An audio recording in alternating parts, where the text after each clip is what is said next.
Hi, it's Katrina. Today we are taking a look at what happens when the ground gives up secrets we simply weren't ready for. From strange anomalies to impossible ancient tech, here are the most incredible discoveries we have ever explored together. One man's search for the Black Pyramid. On a slightly less terrifying note, how would you like to hear about aliens, a Black Pyramid, and one man's fateful mission to the outer reaches of Alaska? Good, because the search for the Black Pyramid was enough for one man to risk his life, like many explorers before him, on a quest searching for something that may not even be real. On May 27, 2020, so not that long ago, Nathan Campbell hired a plane to take him from Talkeetna to a small lake in Alaska's Denali National Park. He was equipped with a bit of camping gear and had a large cache of food with him. He also had a two-way satellite communicator so that he could speak with his wife and kids while he was on his journey. Nathan was in the park for the next 4 months. Why was he there? To find the Black Pyramid. According to the myths, the Black Pyramid is 4 times larger than the Pyramid of Cheops in Egypt.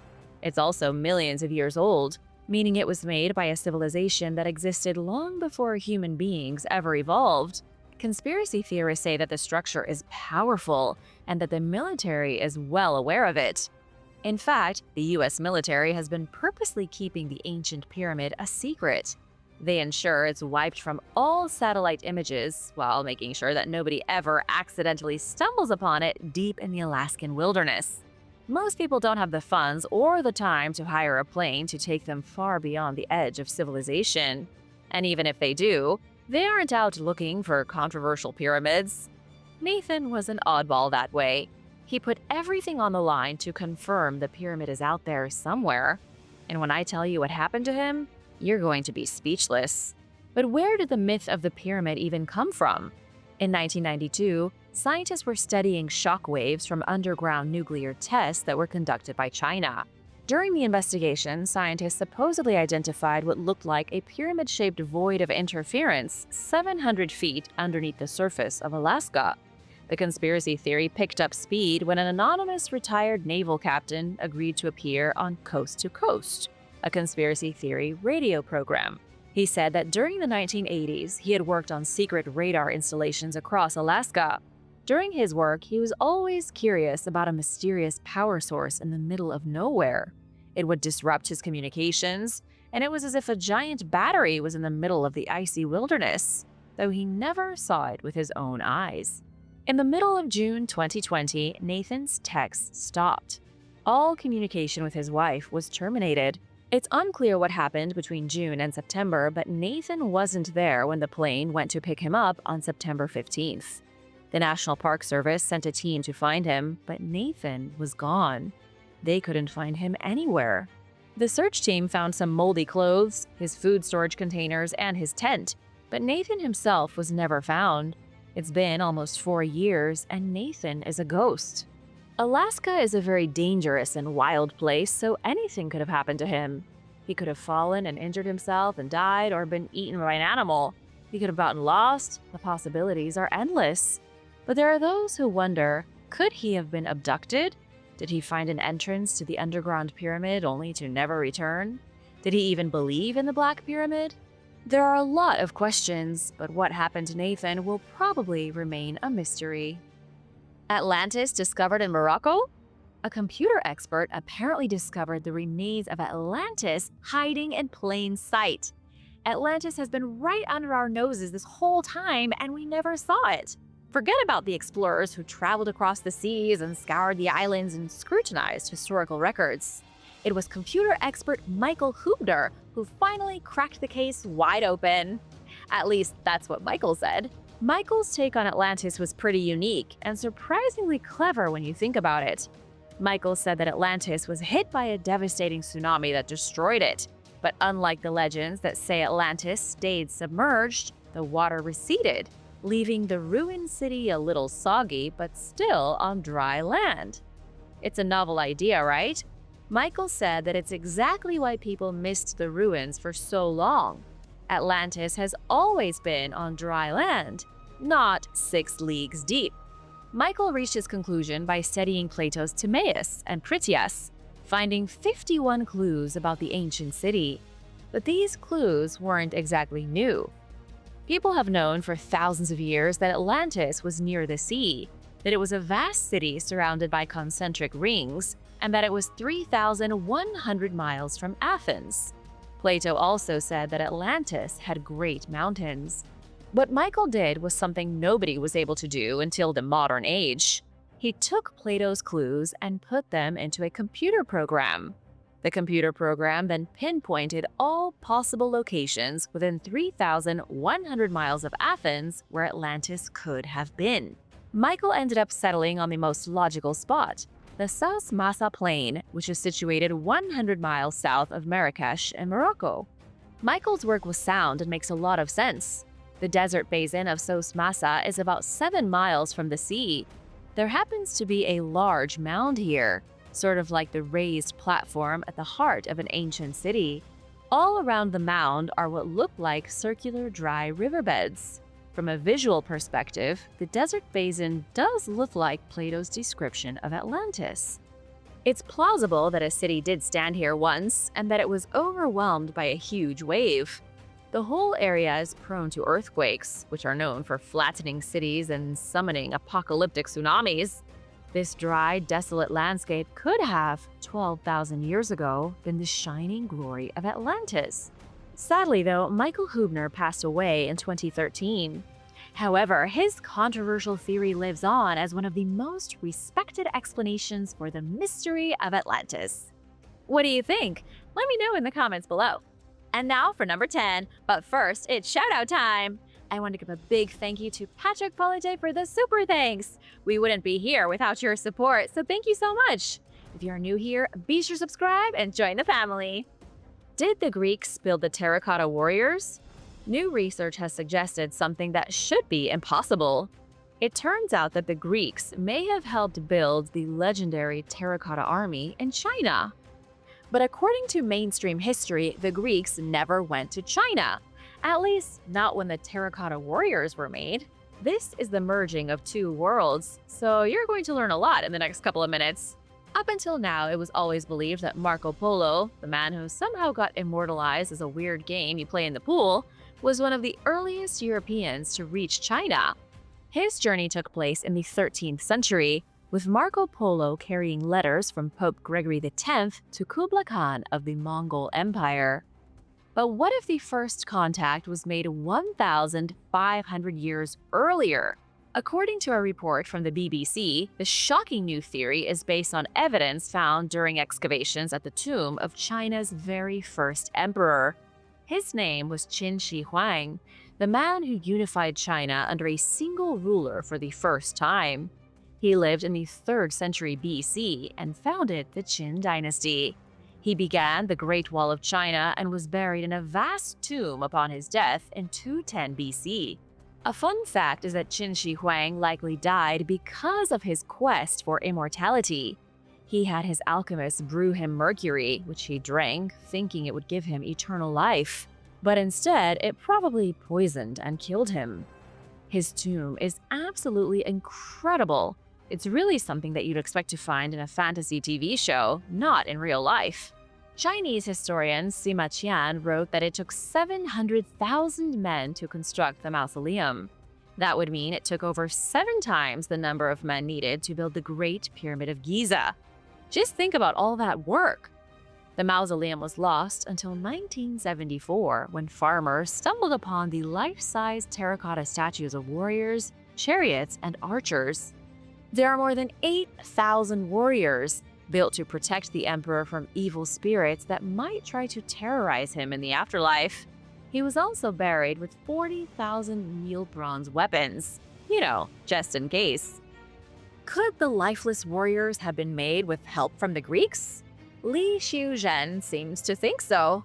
Li is the lead archaeologist at Qin Shi Huang's Mausoleum Site Museum, so he knows what he's talking about. Li said that evidence has been found showing contact between China's first emperor and the Greeks prior to the Silk Road. Chinese researchers said that it looks as if the terracotta figures were inspired by Greek sculptures. This could mean that Greek artisans traveled to China in the 3rd century BC and taught Chinese laborers how to build the terracotta sentinels. It's a little vague, I'll admit, but you also have to admit that it might make sense. Before the construction of the Terracotta Army, there were no life-sized human statues in China. It just wasn't something they did. So it's possible that an outside influence inspired them. For example, the Greeks spread their culture to Asia during Alexander the Great's conquest a century earlier. Greek sculptors and settlers might have strayed from Alexander's army and settled in parts of China, bringing along their homeland's culture. It's definitely possible, but what do you think? The worst archaeologist ever. Even in death, the renowned phony archaeologist James Millard tried to pass off hoaxes as reality. The famous but incredibly controversial scientist passed away in 2012. After his death, a colleague discovered drafts of writing materials, unfinished carvings, and unfinished murals in his apartment. So, what was the big deal? All of these materials were things that James had been working on and would have passed off as real artifacts had he lived, when really he just made them in his own apartment. James's career wasn't always about fakes and forgeries. He was a lecturer at Istanbul University and the University of London. He was always making unbelievable claims, but he didn't hit the public eye until what's known as the Dorak affair. According to James, he had encountered a young woman on a train from Istanbul to Izmir who wore an unusual armband.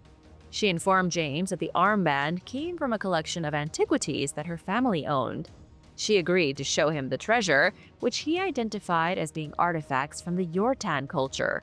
James claimed that they were a neighboring city-state to Troy 2,500 years ago.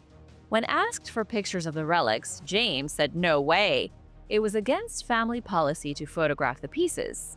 And as for where the artifacts came from, James said they were excavated from shallow graves near Dorak during the Greco-Turkish War.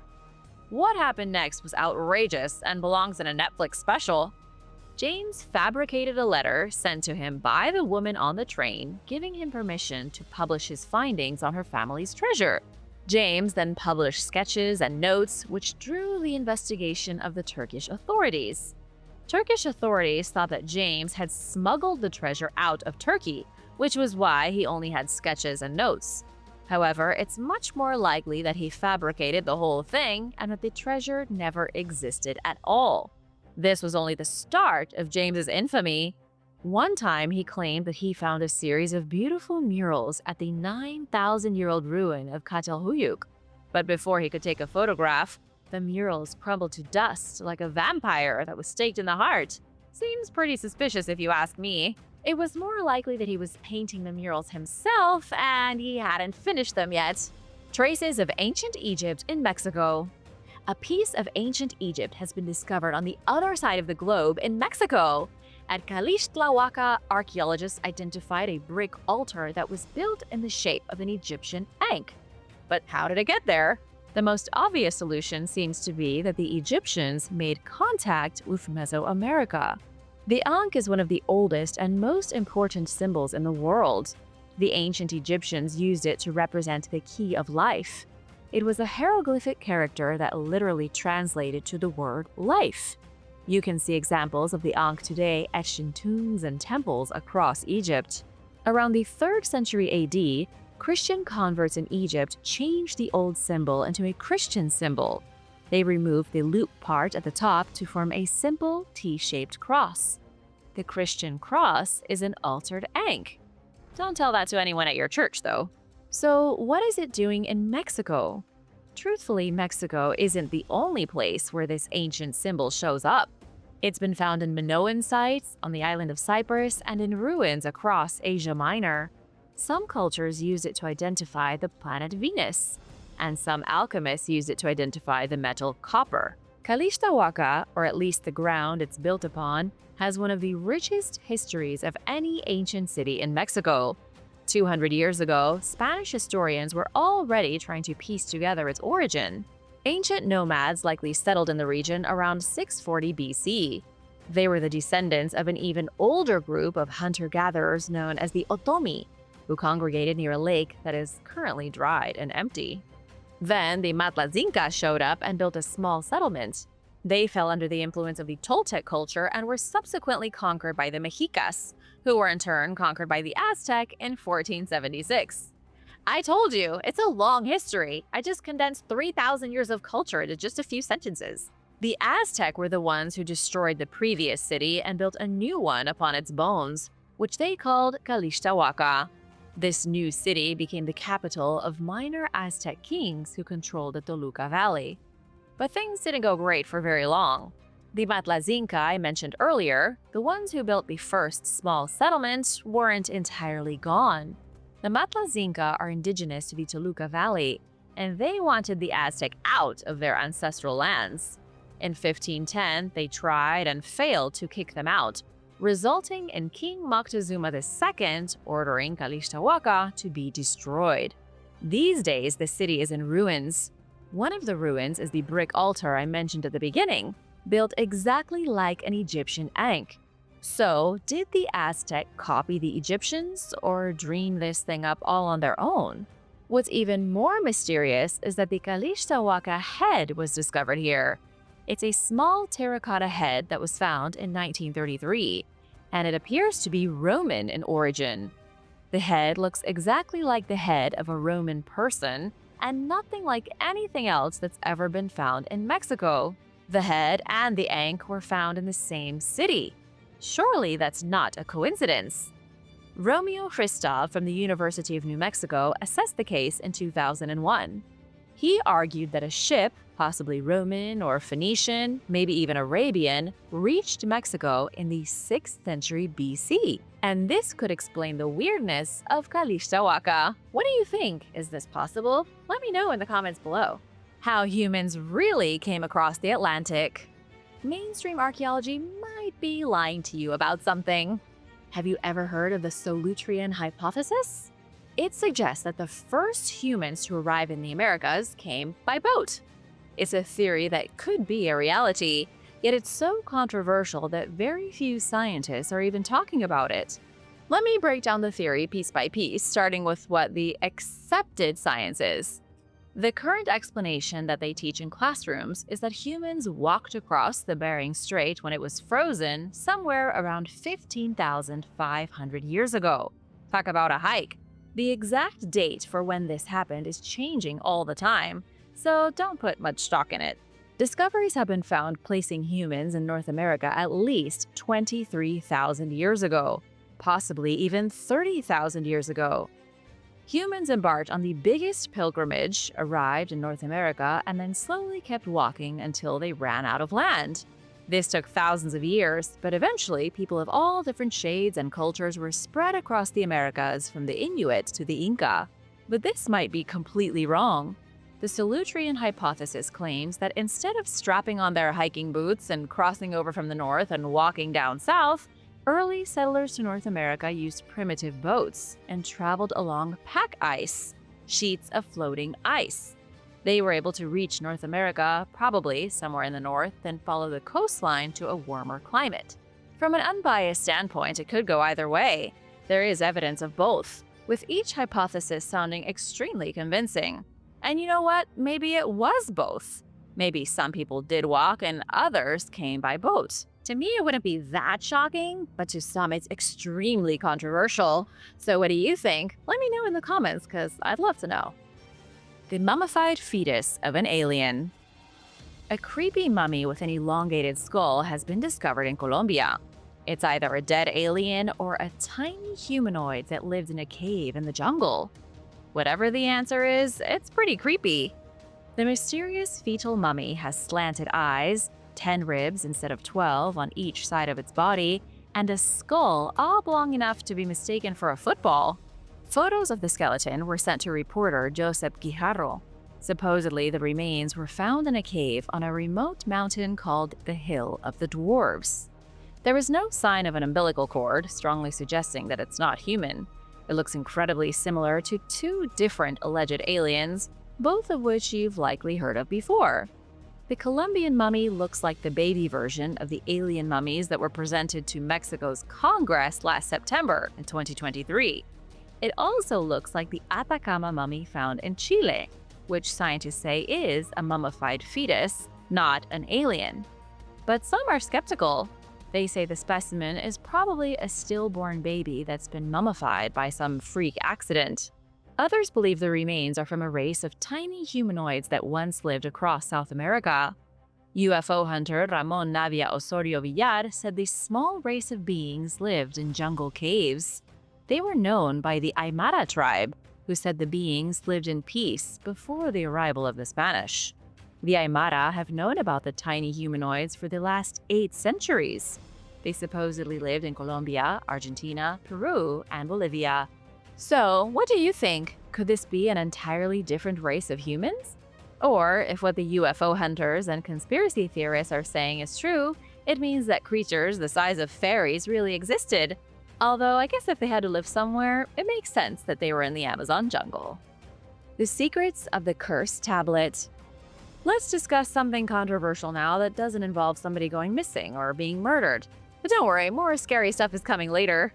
In 2019, a team of archaeologists found a folded lead tablet. The tablet is about 3,200 years old, covered in what might be the oldest known Hebrew writing ever found in the Holy Land. The tablet was discovered while sifting through a pile of ancient debris near Nablus. The controversy is what the Hebrew writing suggests. A team of archaeologists, led by Dr. Scott Stripling of the Bible Seminary in Texas, claimed the tablet proves that the Israelites could read and write as they entered the Holy Land. Therefore, the Israelites could have been writing the Bible as the events were taking place in real time. If they were documenting their journey as they went, it means that the Bible is a historical account rather than a work of fiction. Dr. Stripling also says that the tablet has the earliest writing of Yahweh on it, which is the divine name of God in Hebrew. The assumption is world-changing. If a scientist is ever able to confirm that the Bible is a real book of events that happened, that would be enormous. It would mean that monsters are real. It would mean that God destroyed entire cities with balls of fire. And it would also mean that we all have a very nasty apocalypse to look forward to. The tablet was found on Mount Ebal. Mount Ebal is a place of curses and evil in Deuteronomy. And sure enough, the tablet appears to be inscribed with a curse. It was even found near the ruins of an ancient altar at the exact location where, in Deuteronomy, Joshua built an altar of unhewn stones. It's all very coincidental.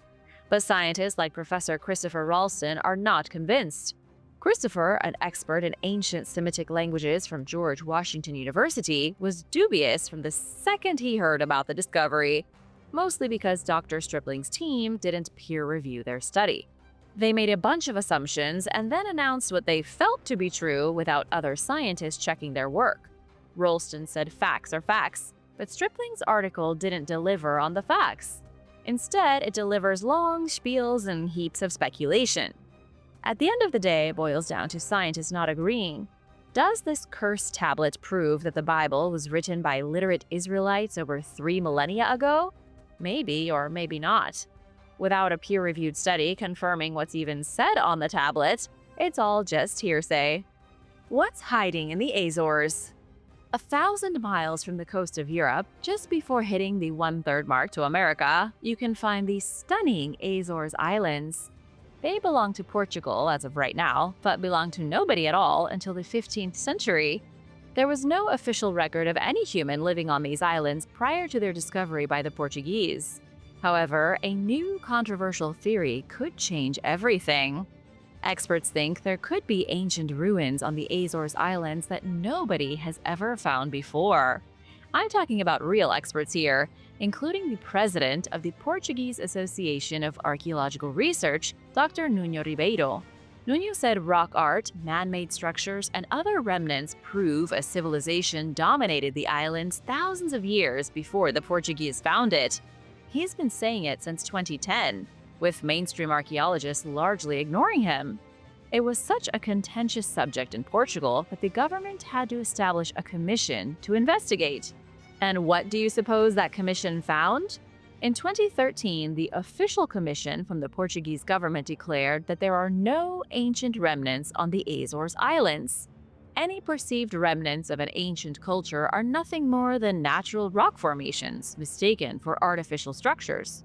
But scientists aren't convinced. It isn't just Nuno Ribeiro. Antonieta Costa at the University of Puerto also said the Azores were inhabited during the Stone Age. These scientists agree that there was an advanced culture that sailed across the ocean and populated the islands. You're probably thinking the same thing I thought when I first heard about this. Why don't archaeologists just do excavations at some key sites to see what they find? If there is proof of civilization, it can't be debated. If an excavation reveals tools, a house, a temple, or a pyramid, the debate is over. It's not that simple, though. The Portuguese government has denied all requests for archaeological investigation. Nobody is allowed to dig for clues, making things more suspicious than they need to be. Assuming experts like Nuno and Antonieta are correct, and the ancient humans did live on the islands, what does that mean?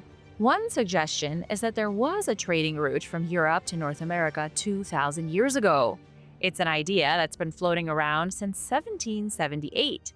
That was when Johann Podolin from the Royal Society of Sciences claimed that he found Carthaginian coins in the Azores Islands. Carthage was the capital of Phoenicia in North Africa starting around the 9th century BC. They prospered as the biggest merchant empire of their day.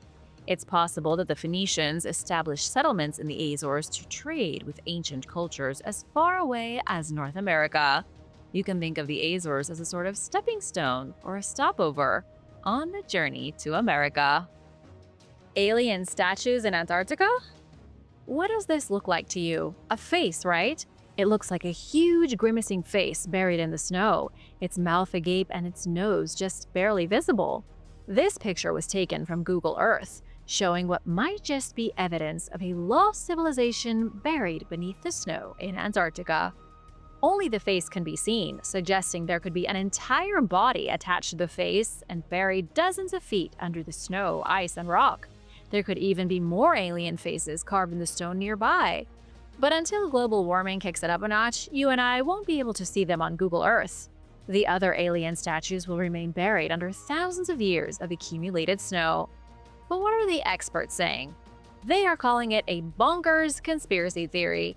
The experts say the alien face is nothing but the result of pareidolia, which is what it's called when your brain sees shapes and patterns where they don't exist. When you look at a cloud and see a bear wrestling an orangutan, that's pareidolia. Still, it's hard to imagine this is just an optical illusion. Conspiracy theorist Blake and Brett Cousins said the alien face appears to be a massive structure, perhaps part of an even bigger megastructure left behind by a powerful civilization in Antarctica.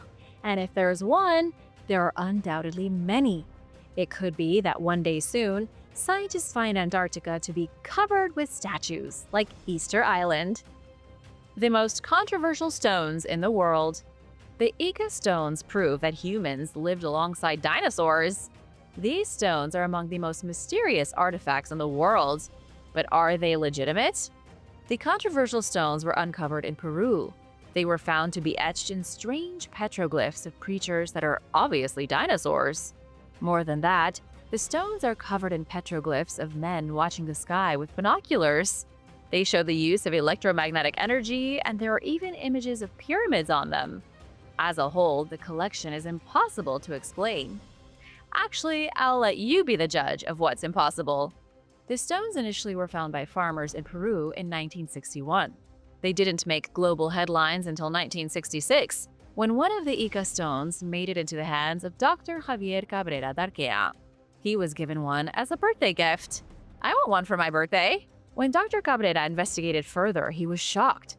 There are thousands of Ica stones, and no two are identical.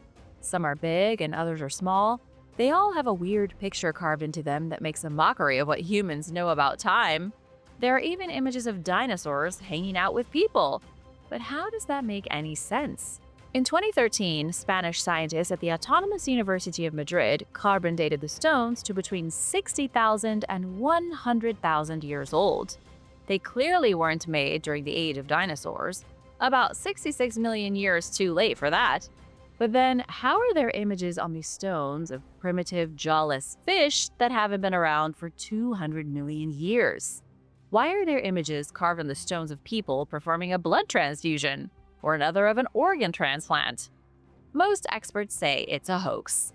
They believe a small army of local craftsmen made fake Ica stones as a way to earn some cash.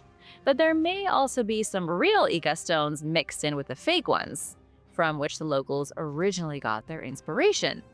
The debate over their authenticity has been raging for the past 60 years.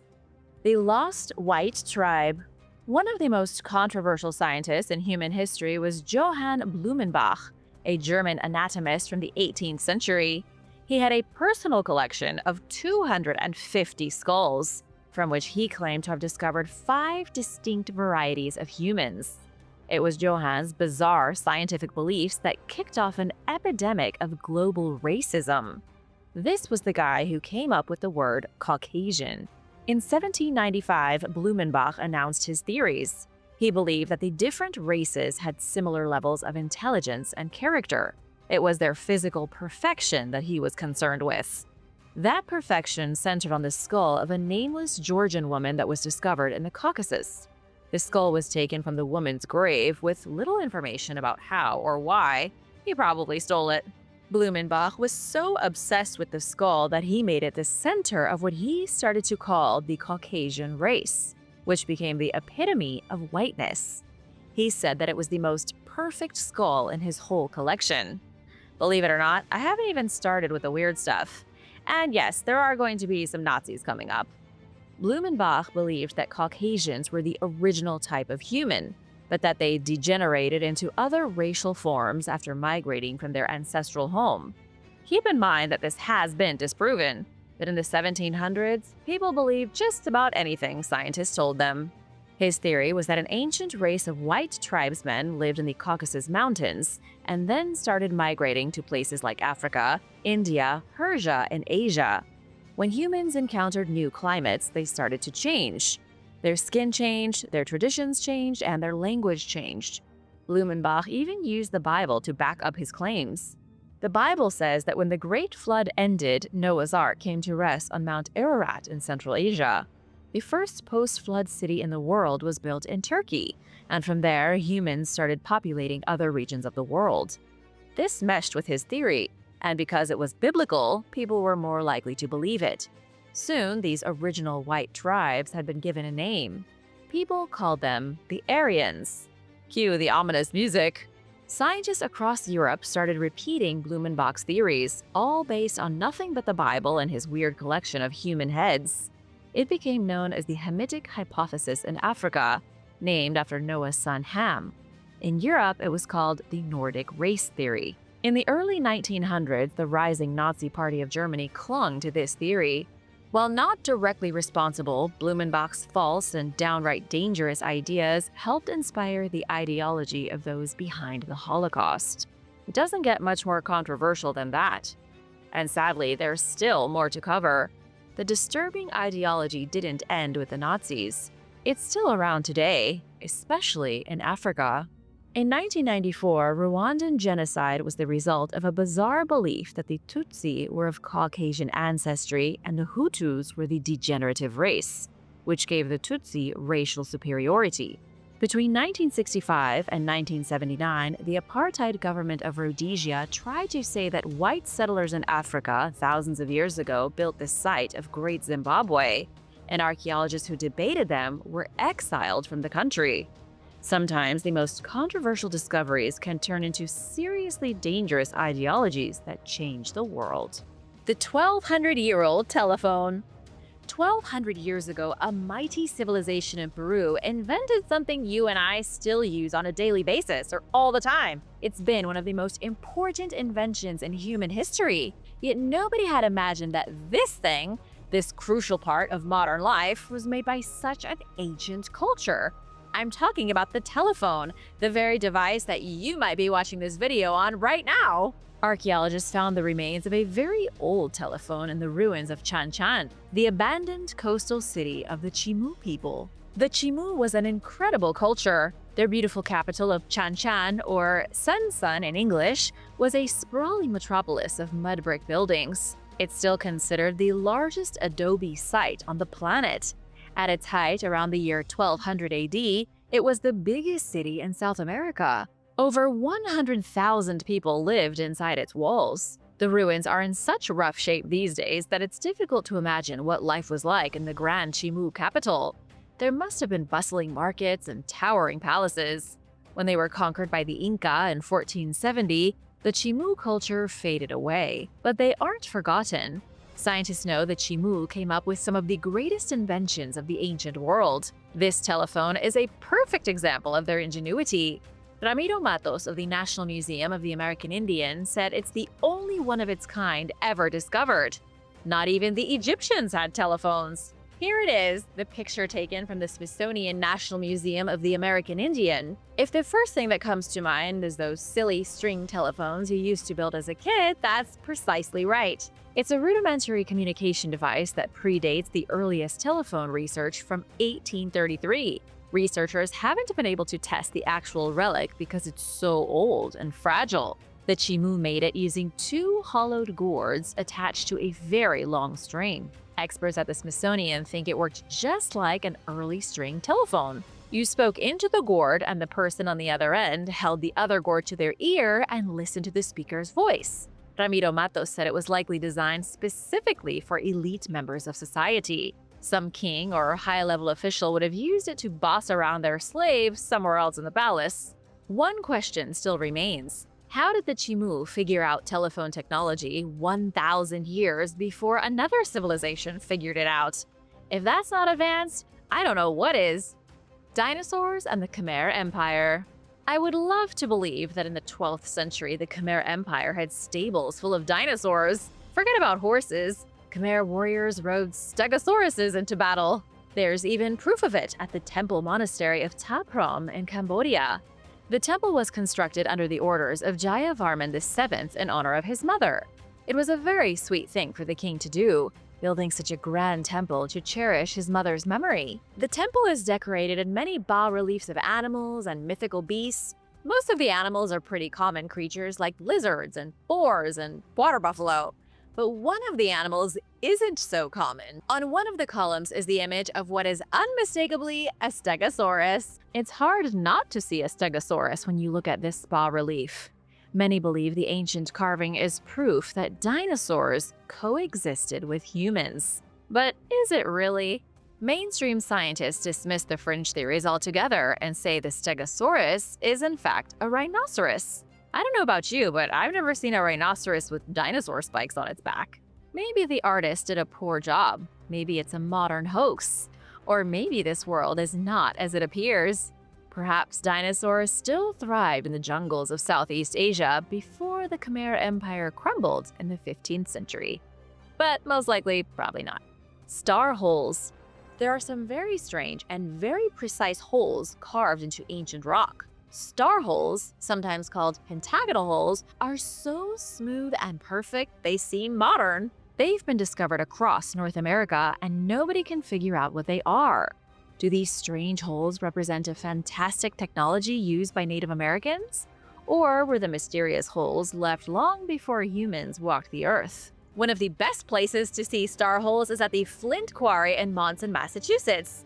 They can be seen drilled into the smooth white bedrock, almost like the indent of a cookie cutter. Each hole is a perfect star or a pentagram punched into solid stone. No flint or obsidian tools could have done such a thing. There is a lot of speculation surrounding ancient building techniques from Egypt to Peru. The Egyptians were famous for drilling perfectly smooth boreholes. Examples of them can be seen across the country. People have tried to explain how the Egyptians did it, but nothing really makes sense. They should have needed electric tools to make such perfect holes. The one thing I can say is that at least the Egyptians drilled circular holes. The star holes of North America don't make any sense. How do you drill a star shape? While most are 5-pointed stars, there are others with 6 or even 12 points. All of them are totally smooth, like they were made using lasers. The star holes aren't only in Massachusetts. A large number of the holes were found across New England. One large example was discovered at Ordeon Point in New Hampshire.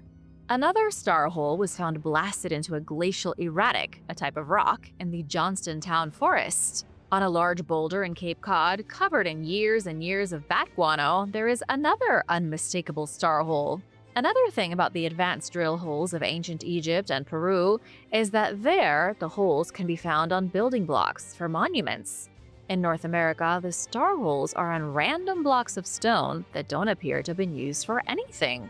What was the point of drilling them? Who drilled them? And how long ago? None of these questions have ever been answered. What is real? This one is really going to blow your mind. How do you explain a human artifact found deep under the ground, lodged inside a piece of coal that formed before humans existed? You really can't explain it, so you dismiss it as an out-of-place artifact. But are these bizarre artifacts real or elaborate hoaxes? In June of 1891, there was a report in an Illinois newspaper. A modern artifact had been found in a lump of coal from a mine in South Illinois. According to the Illinois State Geological Survey, the coal formed between 260 and 320 million years ago. That was during an era known as the Carboniferous period, before dinosaurs even existed. The artifact in question was a small gold chain about 10 inches long and of obviously antique workmanship. It broke out of a solid lump of coal as if it were hatching from an egg. The artifact wasn't just found near the coal. It wasn't accidentally dropped by one of the miners. The coal made it all the way to a woman named Mrs. Culp. And when she dropped the lump of coal, the necklace burst out of it. This thing had been locked inside the coal, presumably for millions of years. But these kinds of things happen a lot, so what's the explanation? I tried looking for one, but so far, no luck. There is no explaining it. It makes zero sense. It makes about as much sense as the iron pot found inside another piece of coal in Oklahoma in 1912. You can see the pot for yourself at the Creation Evidence Museum in Glen Rose, Texas. The pot even came with a signed affidavit from Frank J. Kenwood of Sulphur Springs, Arkansas. Frank swore that he was the one who broke the piece of coal with his sledgehammer in 1912. From the broken lump fell the small iron pot. A friend and fellow employee, Jim Stahl, witnessed the whole thing with his own eyes. This particular piece of coal was even older than the one in Illinois, dated at roughly 312 million years old. I could go on all day with examples. There was a brass bell discovered in a chunk of coal in West Virginia in 1944.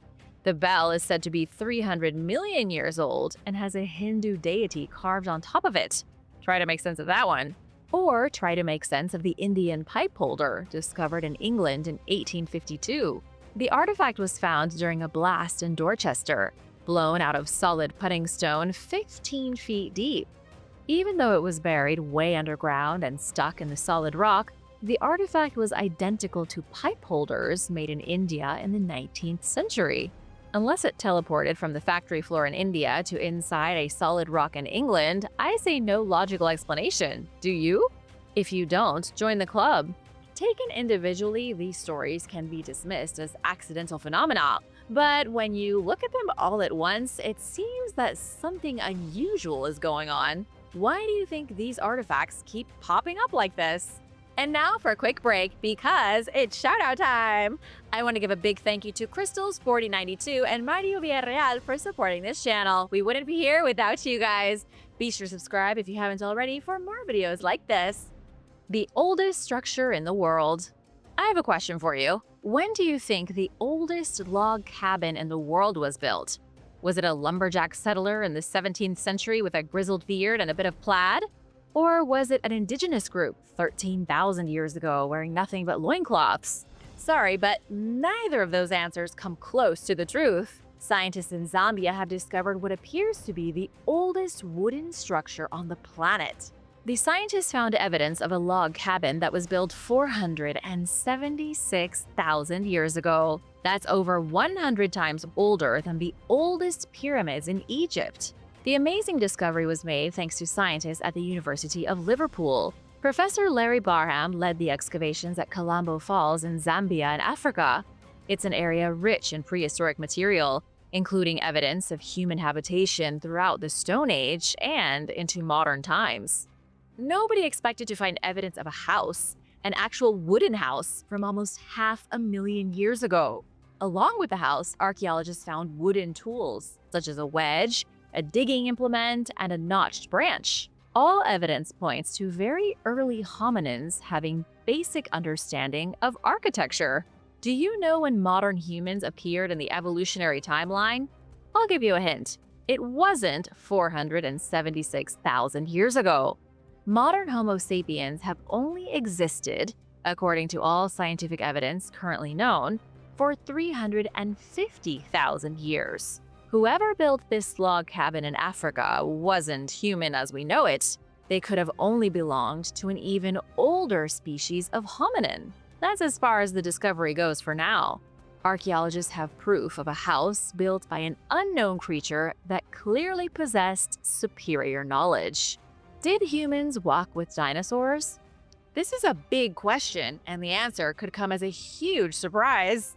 At the Paluxy River in Glen Rose, Texas, there are dinosaur tracks right next to human tracks. In Dinosaur Valley State Park, human footprints have been discovered in the exact same layer of stone as dinosaur footprints. The evidence seems to suggest that humans walked alongside dinosaurs prior to the asteroid that made our reptilian friends go extinct. There are dozens of convincing footprints that have been found in the Paluxy River area. For example, the human footprint, which is partially destroyed by a potential pterodactyl footprint. It looks as if the huge reptilian bird stepped on the human print shortly after it was made. Were dinosaurs really following in the footsteps of humans in a literal sense? To understand, I need to tell you a little more about the Paluxy River. The dinosaur prints here are genuine. In the Cretaceous era, over 66 million years ago, a great sea was rapidly withdrawing from this part of North America. As the sea withdrew, it left behind a vast swamp. Dinosaurs walked through the swamp, leaving their footprints in the mucky terrain. Under the fierce sun, the footprints were baked and fossilized. You can even fossilize your own footprints. Leave a couple of tracks in the mud on a sunny day and come back later to find your prints hard as stone. The dinosaur footprints in the Paluxy River started to be excavated in the 1930s.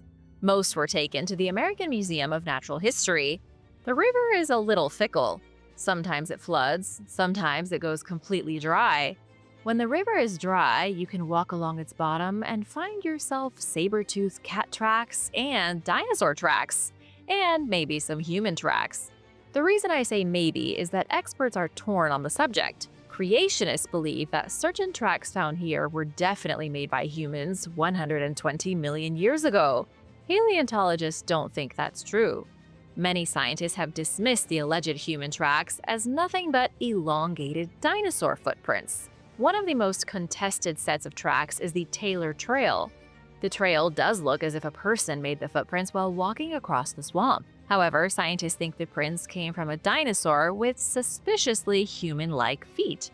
There is another track that's even more suspicious in neighboring New Mexico. It's called the Zapata track. This one is a perfectly preserved human footprint embedded in a piece of Permian limestone from 250 million years ago. The Zapata track is over twice as old as the Taylor Trail in Texas. The footprint is from about 10 million years before the first dinosaur evolved.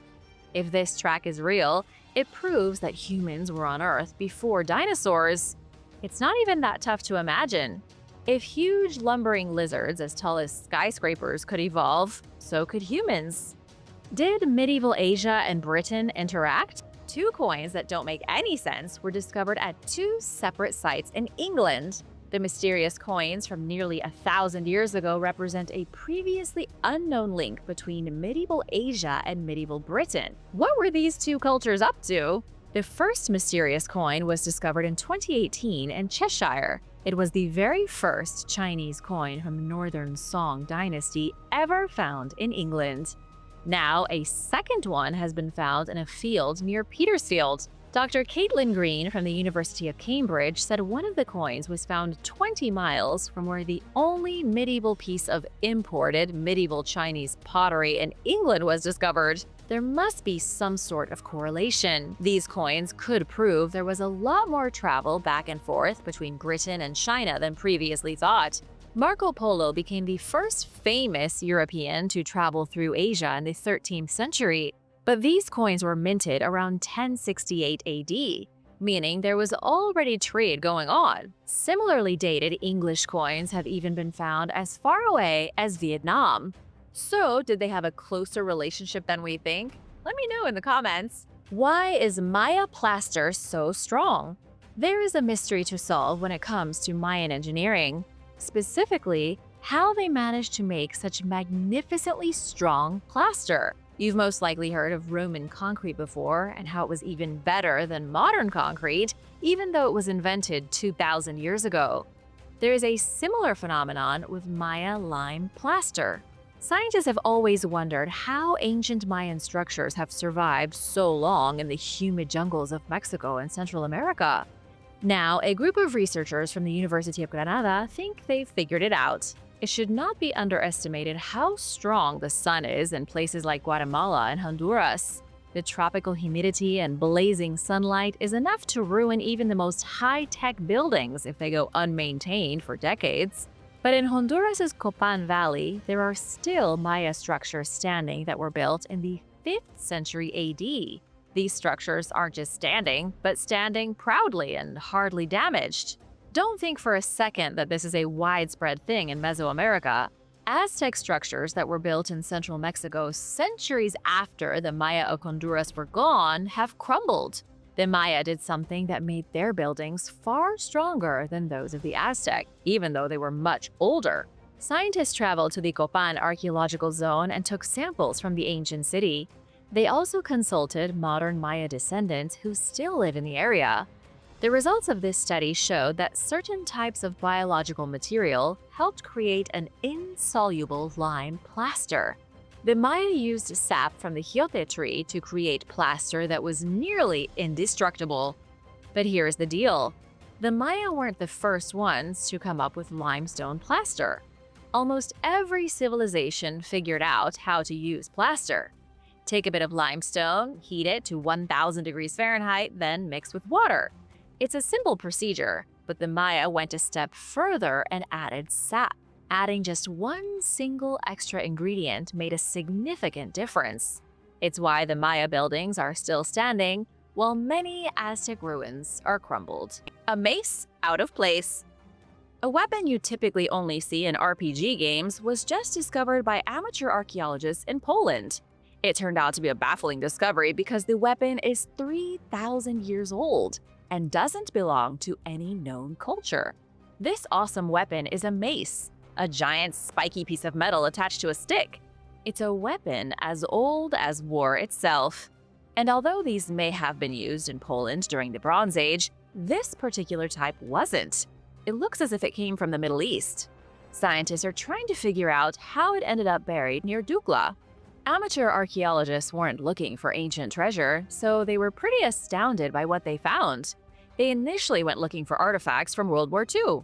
The guys had received information that an unknown battle happened in the area in 1939. As they were digging, they found a handful of shells that were likely fired during the fighting. They also found some coins and the head of the Bronze Age mace. The mace must have been used in a much earlier battle. The fact it was lost with artifacts from a modern war is kind of spooky. How common do you think the mace was in the ancient world? You always see warriors wielding shields and swords, but maces were just as popular, especially in the Middle East and ancient Egypt. They were extremely effective for crushing skulls. These weapons were also easy to make. Before people figured out how to mold steel into deadly swords, they worked with what they had available. This typically meant taking a spiky block of stone or bone, copper, bronze, and attaching it to a heavy stick. The big mystery here is the origin of the weapon. There is no similar example anywhere in this part of Europe. The mace, dating from 1000 BC, must have come from somewhere far away. It could have been brought through the Carpathian Mountains as part of an ancient trading route. Maybe it was owned by the commander of a foreign army who invaded the region as a part of a war that history forgot. There are a ton of potential explanations, but we don't know which one is correct. Ancient astronauts in Italy. One of the largest collections of prehistoric petroglyphs in the world is in Italy, in the province of Brescia. The rock engravings are spread across 180 locations, etched on over 2,000 rocks, and depicting a wide variety of things. It was the first UNESCO World Heritage Site recognized in Italy in 1979. There have been over 300,000 figures found. Some of them are out of this world. Before I tell you about the bizarre astronauts drawn in Brescia, you need to know about the prehistoric people who came here. When the last great glaciation, aka the Ice Age, wound down and the ice started melting, humans arrived in Val Camonica. This was a slow migration between 14,000 and 10,000 years ago. Then, for the next 10,000 consecutive years, all the way to the end of the 19th century, people drew things on the rocks. Some of the oldest and most mysterious carvings are known as the astronauts. They date back to 8,000 BC. The astronauts are anthropomorphic figures wearing spacesuits. These beings have what look like bubble helmets on their heads, like upside-down fish bowls. They also hold strange tools in their hands. While they aren't piloting spacecrafts, they do look weirdly like astronauts from another world. There are other strange petroglyphs here, such as the tall beings with horns sticking out of their heads.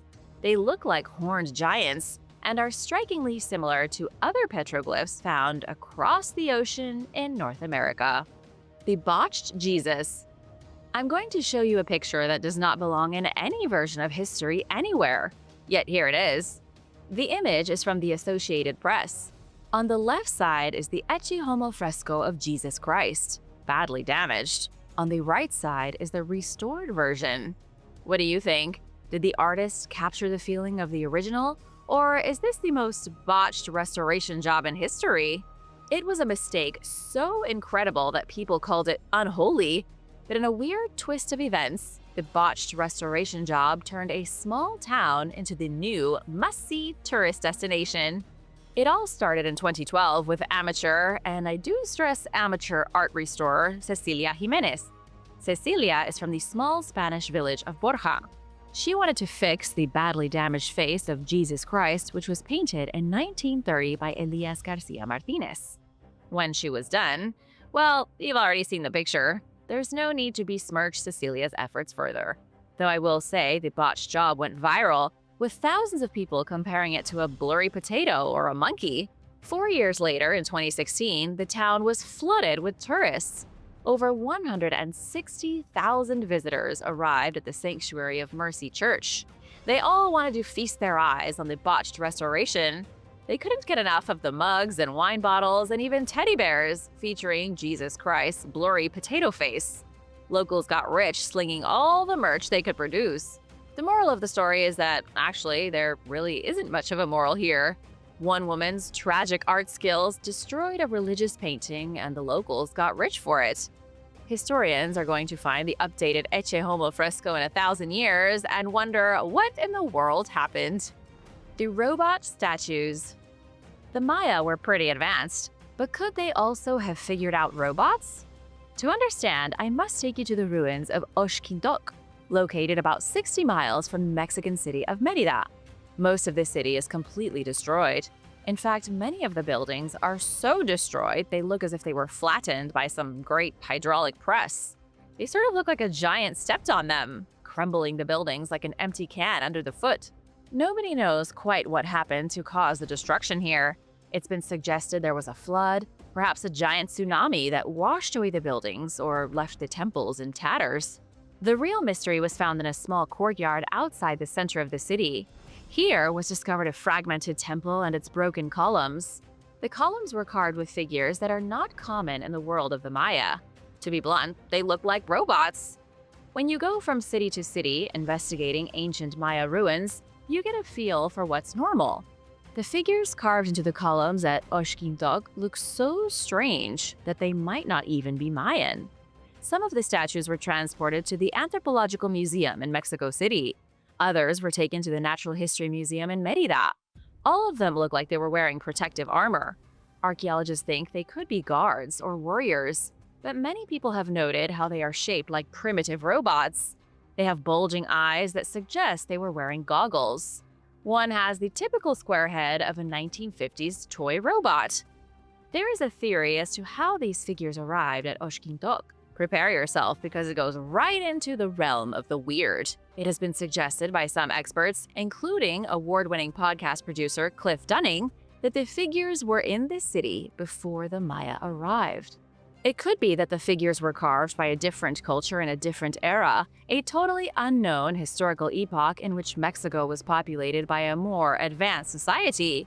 The figurines may have already been in ruins when the classic Maya arrived and repopulated the jungle after a catastrophe. This might explain why so much of Oshkintok looks as if a bomb went off. What are your thoughts? Let me know in the comments. King David, fact or fiction? How many biblical kings can you name without cheating? King Solomon, right? He was a big one. And you probably know King David, the shepherd who slayed Goliath with his sling and became a powerful ruler. But what you might not know is how much of David's story is real and how much could be just a fairy tale. Historians mostly agree that David was a real figure who ruled a kingdom around 1000 BC, but they can't agree on how big that kingdom was. Now, Professor Josef Garfinkel of the Institute of Archaeology at Hebrew University thinks he has an answer. The professor may have just proven the Bible to be historically accurate, at least when it comes to King David. Professor Garfinkel has linked 5 ancient cities in the region of Judea that were founded about 3,000 years ago. He looked through old archaeological publications to find the cities. Each one was excavated separately, so none of them were ever connected properly. Now, Garfinkel is using the cities as potential proof that King David ruled a mighty empire. When it comes to King David, there are 2 major schools of thought. One is that David was a Bedouin leader who ruled over no more than a couple thousand shepherds near Jerusalem. The other school of thought is that David ruled a humongous empire that included fortified cities near Jerusalem. The Bible says that King David was the latter. He ruled a great and powerful nation according to biblical texts. The issue has always been that there isn't a lot of evidence. In fact, some scientists don't even think that David was real. Danish scholar Niels Peter wrote, "It is likely the tales about King David are as historical as the legends are about King Arthur." This all changed in 1993. Archaeologist Abraham Biran uncovered an inscription in northern Israel. The inscription had one line that shocked the scientific community. That one line was, "The House of David." This was the first confirmation that King David was a real ruler. The debate only shifted from there. Okay, King David was real, but did he have an empire? An academic battle broke out in Israel over how big David's kingdom was. Israel Finkelstein, a local archaeologist, published a paper claiming that David was little more than a warrior chief who commanded sheep herders. The debate is still raging today, though Professor Garfinkel's proof does seem to confirm the Bible's version is the accurate one. But if David really did rule such a great big kingdom, why has his name only ever been found once? Pharaoh Ramses the Great was king of Egypt 200 years before King David, and he has monumental statues that still stand across the whole country. But again, David's name only shows up once. A Byzantine coin in Viking territory. An object was found in the mountains of Norway that should not have been found in the mountains of Norway. The object is a rare Byzantine coin minted in Constantinople over 1,000 years ago. It was uncovered by an archaeologist with a metal detector 1,600 miles from its home. How did the coin end up in such a remote place? Maybe you can figure it out because scientists are stumped. The coin was dated to between 977 and 1025 AD. During this time, there were several mints operating in the Byzantine Empire's capital of Constantinople. The coin is in fantastic condition, depicting Jesus Christ holding a Bible on one side. Above Jesus is a Latin inscription that reads, "Jesus Christ, King of those who reign." On the other side of the coin are the emperors Basil and Constantine. This was a standard coin that you could use to pay for goods and services, the exact same as currency today. But how did it end up in Norway? The best guess archaeologists have is that the coin was owned by none other than Harald III, legendary king of Norway. Harald ruled from 1045 to 1066, but before he became king, he served as a guardian for Byzantine royalty in the 1030s. Nicknamed Harald the Ruthless, The king may have pillaged the coin during his time in Byzantium and then lost it in his home nation of Norway. That's a pretty fanciful story, though. It assumes the coin belonged to a king who stole it from an emperor. The truth is that the gold coin was found on a random mountain near nothing else of note. It could have been brought there by a crow, for all anyone knows. The city buried under the ice. Is there an ancient civilization waiting to be discovered underneath the Antarctic ice? Some say yes, without a doubt. In fact, images taken straight from Google Earth seem to show the ruins of a lost city. Could these be real stone remnants poking out from the fluffy white blanket of Antarctic snow? Here's a picture from Google Earth. It looks like your standard circular fortification. The supposed city looks just like circular forts that can be found all across Europe, Africa, Asia, and the Americas. It's roughly 400 feet across, divided into sections that may have been neighborhoods, with the remains of its walls 100% visible. But is it a city or nothing but a coincidence? Scientists say the mystery structure is a sastrugi, which is a natural formation created by wind and snow. But it doesn't look that natural, does it? It looks man-made, and to be honest, sastrugi aren't known for making oval shapes. It could be that scientists are trying to dismiss the discovery as easily as possible. But not every scientist agrees with the sastrugi explanation. Ashoka Tripathi from the University of Calcutta said there is clear evidence of a human settlement beneath the ice. Ashoka spoke of a picture released by NASA, this one, and said it shows a human structure under nearly a mile of solid ice near the edge of Lake Vostok. This is interesting because humans have always had a tendency to build settlements at the edges of lakes. Since the dawn of time, tribes have set up shop near water. Who doesn't want a summer cabin at the edge of a picturesque lake? If there was an ancient civilization in Antarctica, they would have wanted to build a city at the edge of a lake, especially one as deep as Lake Vostok. In the end, scientists can only speculate. I think somebody needs to get down to Antarctica with a great big shovel and start digging. Only then will anyone know for sure if there is a city buried beneath the ice. An epic mammoth bone. A typhoon left Alaska brutally battered in 2022. It also left one couple with an astonishing treasure. After intense winds damaged homes and knocked out power, a married couple stumbled upon a humongous mammoth bone. It's a femur many thousands of years old, a surviving remnant from a creature that might be making a comeback soon. Wait, a comeback? That's right, a mammoth comeback, pun intended. Let me tell you about the bone, and then I'll tell you about how you could see a mammoth in your lifetime. When the storm was over, Joseph and Andrea Nasik of Elim, a remote Alaskan town 100 miles from Nome, went for a hike. They often walk along the beach near their house to see if anything interesting washed up on shore. The femur is only the latest in a long string of amazing discoveries. Look at this picture of them holding it, the screenshot from KTUU. The bone is almost bigger than both of them.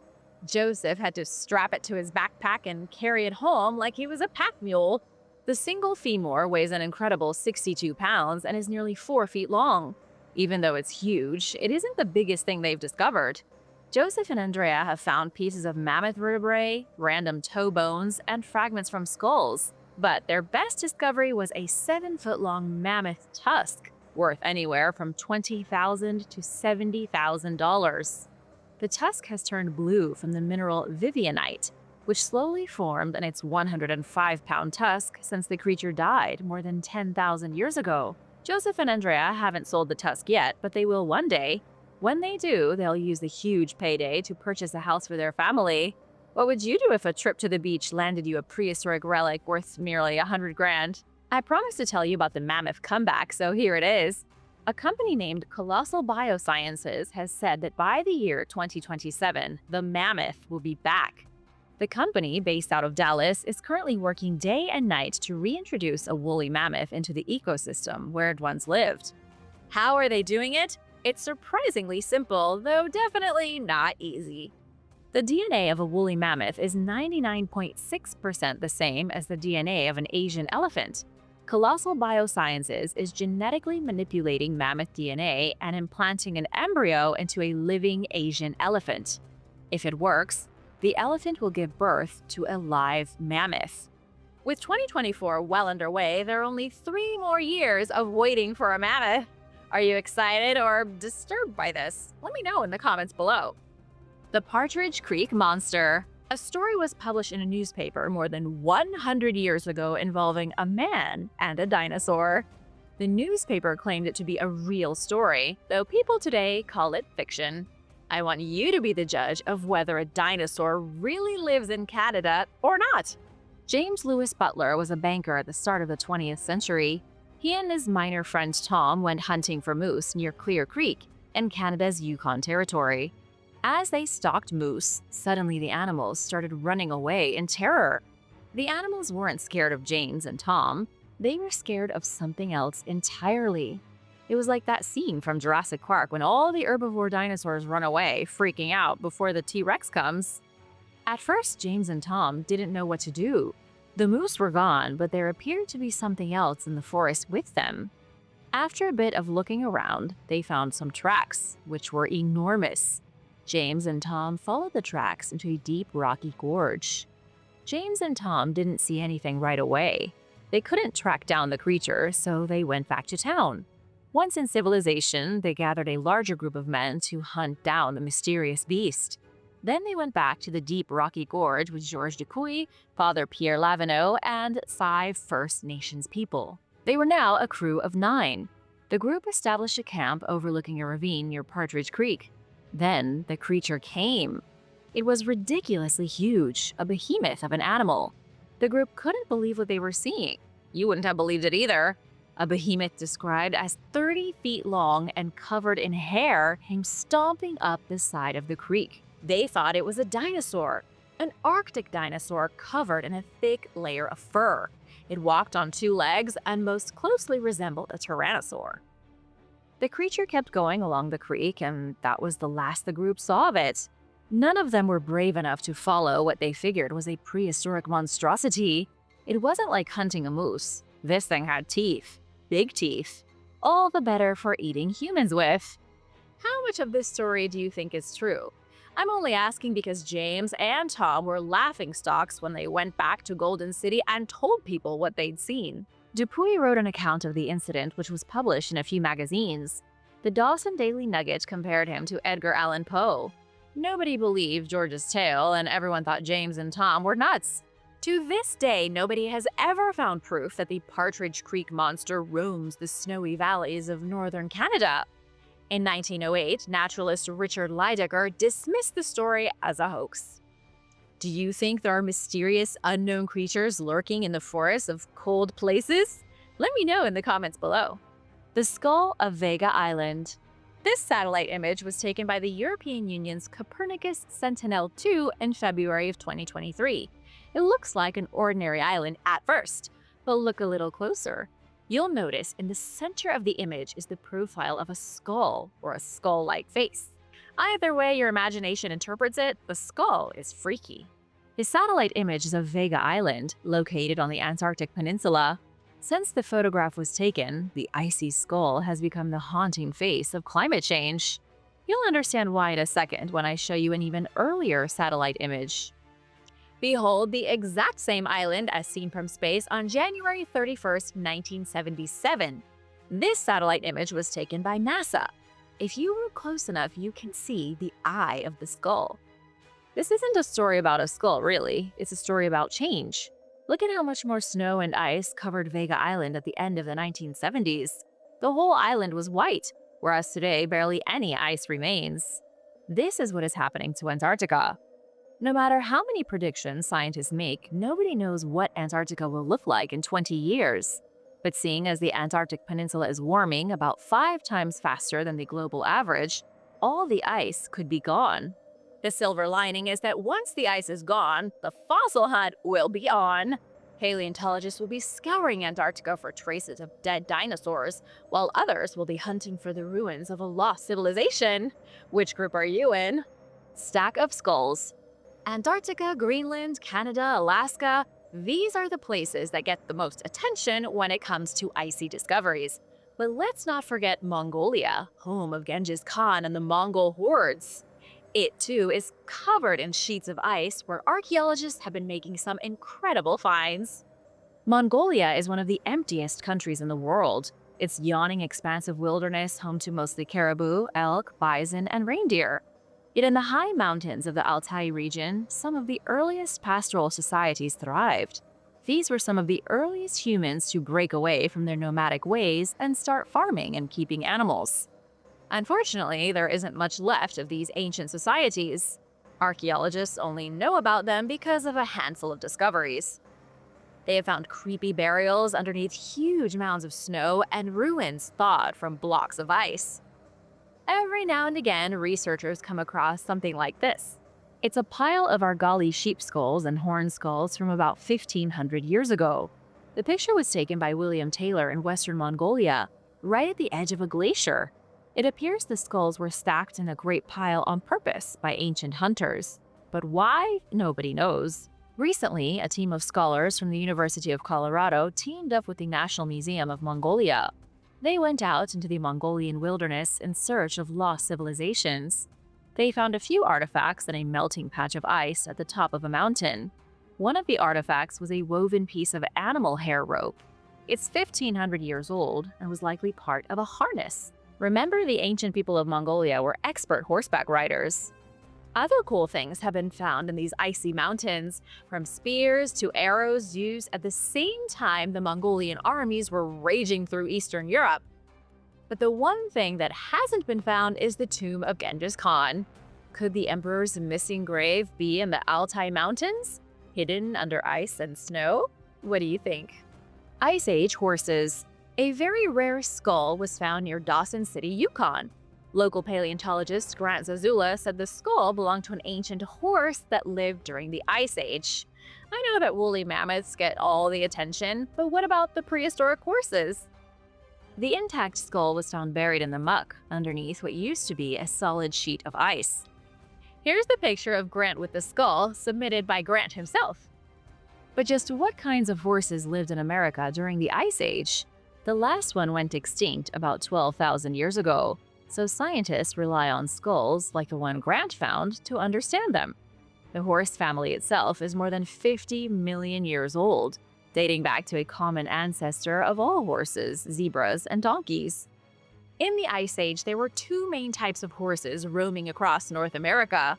There were horses very similar to the one still alive now. Then there were stilt-legged horses, strange creatures with slender feet that died alongside the dire wolf and the saber-toothed cat. And now for a quick break, because it's shout-out time! I want to give a huge thank you to James Barnard and John Stamos for supporting this channel. Be sure to subscribe if you haven't already for more videos like this. The last stand against Russia. In Alaska, archaeologists discovered one of the most important fortresses anywhere in North America. This epic stronghold was used by the Native Americans as they tried to protect themselves from the fury of the Russian army. As you may know already, the United States purchased Alaska for $7 million in 1867. Who did they buy it from? From the Russians, who had been occupying Alaska since 1804. But the Russians didn't just walk onto the beach and plant their flag. They waded through a river of blood to take Alaska. Before the Russians arrived, the Tlingit clans controlled coastal Alaska. In 1799, Russia sent an army to take their land, which they wanted to expand their fur trade. The initial attack failed in 1802, with the Tlingit beating back the Russian advance. But the natives knew that the Russians weren't finished. So they built a great wooden stronghold that was to be their last stand against the invaders. The Tlingit armed the fort with everything they had. The fortress itself stood at the mouth of the Indian River in what is now the town of Sitka. Archaeologists discovered the ruins of the fortress in Sitka National Historical Park, right at the edge of the city. The Russians came again in 1804, and this time they meant business. It was a major battle with the Tlingit clans holding off the Russian forces for 5 days. Things went wrong when a supply of gunpowder blew up in a canoe on its way to the fort. The surviving Tlingit escaped by night, abandoning the fortress. The Russians burned it to the ground and then established a trading post. After more than 200 years, the fort has been rediscovered. Though if you plan on visiting Sitka, keep in mind that nothing of the fort is left. Archaeologists only found trace remains of its burned-down walls in the forest.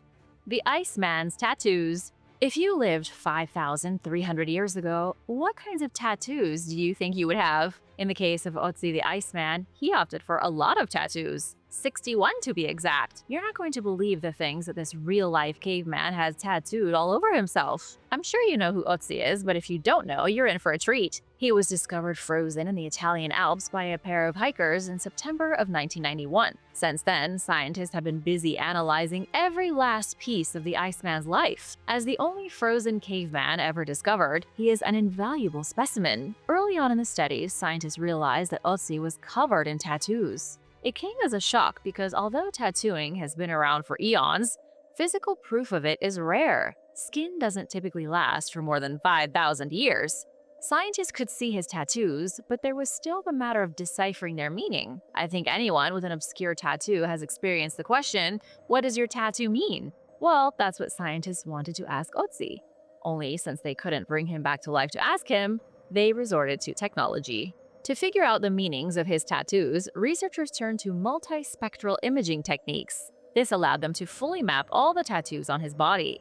Scientists then organized the 61 tattoos into 19 groups. Each group is a specific set of horizontal or vertical lines. Thhe didn't have images tattooed on him. No skulls, no butterflies, no flowers, and not an ex-girlfriend's name either. And even though he was an actual caveman, he didn't have any tribal tattoos. What he did have were a lot of strange lines clustered into certain areas. Scientists think the tattoos were therapeutic in nature. Many of them were grouped around his lower back and joints. An analysis of The's body has shown that he suffered some joint and spinal degeneration. Researchers suspect that The's tattoos were not necessarily decorative. They may have been medicinal, used like acupuncture treatments in places where Thhe experienced pain. Then again, researchers could be dead wrong. The's body art could have been related to his prowess as a warrior. Maybe each tattoo represented a kill in battle. Without a time machine, there's just no way anyone can know for certain. One disgusting smudge. The final entry in a polar explorer's diary has baffled experts for more than 100 years. Now that the mystery has been solved, I can tell you all about it. But be warned, it's both disturbing and disgusting. The diary belonged to Inuit explorer Jorgen Bronlund. He and 2 other men embarked on a dangerous expedition in his native country of Greenland in the first decade of the 20th century. The team was led by ethnologist Ludvig Eriksson with the goal to chart northeastern territories between 1906 and 1908. Tragically, all 3 members of the party died. As they tried to return to base camp, the weather turned against them. Team leader Ludvig was the first to go. Then the expedition's cartographer Niels Peter Hagen. Bronlund was the last to perish in November of 1907. He was also the only one recovered. His body found frozen in the back of a remote cave. As he lay in that cave, starving, he recorded his final thoughts in a diary. I should mention that starving to death is one of the absolute worst ways to go. Imagine that terrible feeling in your belly when you're really hungry, only multiplied by 1,000,000. Add in a frozen cave and the brutal loneliness of Greenland's empty landscape, you can get a feel for what Bronlund felt in his final moments. Just take this line from his diary as proof of his tribulations. The last page reads, "I cannot go on because of my frozen feet and the darkness." He wasn't just starving, his feet had frozen to a point he couldn't even walk on them. Then, if he could have walked, it was so dark he couldn't see where he was going. And where was he supposed to go anyway? There's always been one thing that has confused people. On the last page of Bronlund's diary is a huge black smudge. Nobody was ever able to figure out what that smudge was until now. The diary was recovered in 1908 and has been on display at the Royal Library in Copenhagen ever since. In 1993, researchers removed it from the display and analyzed the mysterious black smudge. But the technology wasn't sophisticated enough. Nobody could determine its chemical composition. Now, scientists at the University of Southern Denmark use new and improved XRF and plasma mass spectrometry to determine the chemical makeup of the smudge. It turns out the smudge is made of 3 main ingredients: oils, burnt rubber, and human feces. It sounds gross, and I admit it is, but it also adds a new layer of tragedy to what was already a miserable situation for our polar hero. Jorgen Bronlund had been so desperate to live that he tried to burn his own waste. likely in an attempt to keep warm and see through the brutal Greenland darkness. Creepy graves and ancient myths. In Greenland, frozen mummies hide beneath the ice. The ancient mummies I'm going to show you are even creepier than Egyptian or Peruvian mummies. Yet almost nobody's even heard of them. Greenland is not only the biggest island in the world, but it's also been home to countless cultures over the millennia. Even though the island was covered in solid glaciers 4,000 years ago, people still lived on it. People like the ancient Thule, a real culture that has since vanished into obscurity. The Thule are the ancestors of all modern Inuit people. They likely developed along the coast of Alaska, then spread across northern Canada all the way to Greenland. By the 13th century, they had started replacing the even earlier Dorset culture as the dominant peoples of the frozen northern world. When Europe was battling the plague, the Thule were enjoying a peaceful life in the snow. The Thule were very interesting. It's believed they had contact with the Vikings, maybe even trading traditions and treasures with them. Vikings mentioned a mysterious group of people from the west, whom they called the Skraelingar. The Vikings may have encountered members of Thule society in Greenland and in North America in the 11th century. Now let's talk about a myth. You may have heard the name Thule before in reference to a mysterious island in Greek mythology. But is the myth the same as reality? According to the ancient Greeks, more than 2,000 years ago, Thule was the northernmost island in the world. Legend has it that the explorer Pytheas sailed his ship past Britain until he arrived in a frozen nightmare land of snow and strange people. Pytheas wrote that the Thule lived on millet and herbs, eating roots and grains. He said the land of Thule was dim, lacking any kind of sunshine, except in the summer, when there was nothing but sunshine. The island of Thule could have been Iceland, although there is no evidence of humans living in Iceland 2,000 years ago. The first people in Iceland were the Vikings in the 9th century. Some have suggested the Greek myth was talking about the island of Smola off the coast of Norway. But the only thing that really makes sense is that Pytheas had sailed to Greenland and met the actual Thule civilization. It's possible, but remains unconfirmed. In 1972, a pair of brothers were hunting for grouse outside the abandoned settlement of Qiloqitok when they came across a cave. Inside the cave were piles of frozen stones. The stone piles had clearly been put there on purpose. It looked as if they were marking burials. Sure enough, the brothers had happened upon a pair of grave chambers. Spread across the two graves were the frozen, mummified remains of 6 women and 2 children. It's about to get even weirder. Here's a picture of the mummies from the official Visit Greenland website. You can see the mummy of a 6-month-old child and their mother. In the Thule culture, it wasn't unusual for young children to be buried alive with their dead mothers. This was part of a ritual that might seem barbaric to you, but it was seen as a necessity to the Thule. If a young child's mother tragically died, the child had nobody to take care of it. The Thule saw it as a mercy to bury the child with the mother in a spiritual ceremony. That might be what happened in the cave outside Qiloqitok, but nobody knows. Scientific analysis dated the mummies to 1475. Every single one of them died at the same time. 5 of the women have facial tattoos, reminiscent of our friend Otzi the Iceman. They were all dressed in warm furs and even had extra furs buried with them in case they needed them in the afterlife. The ghost city of the Arctic. There is a ghost town in the Arctic that was once home to hundreds of people. Nowadays, only 1 resident remains. Most of the year, it's completely frozen. In the summer, when things get less deadly, the town receives maybe 10 visitors. If you've been looking for a cheap place to rent, the Norwegian city of Pyramiden might be your best option. Good luck getting there, though.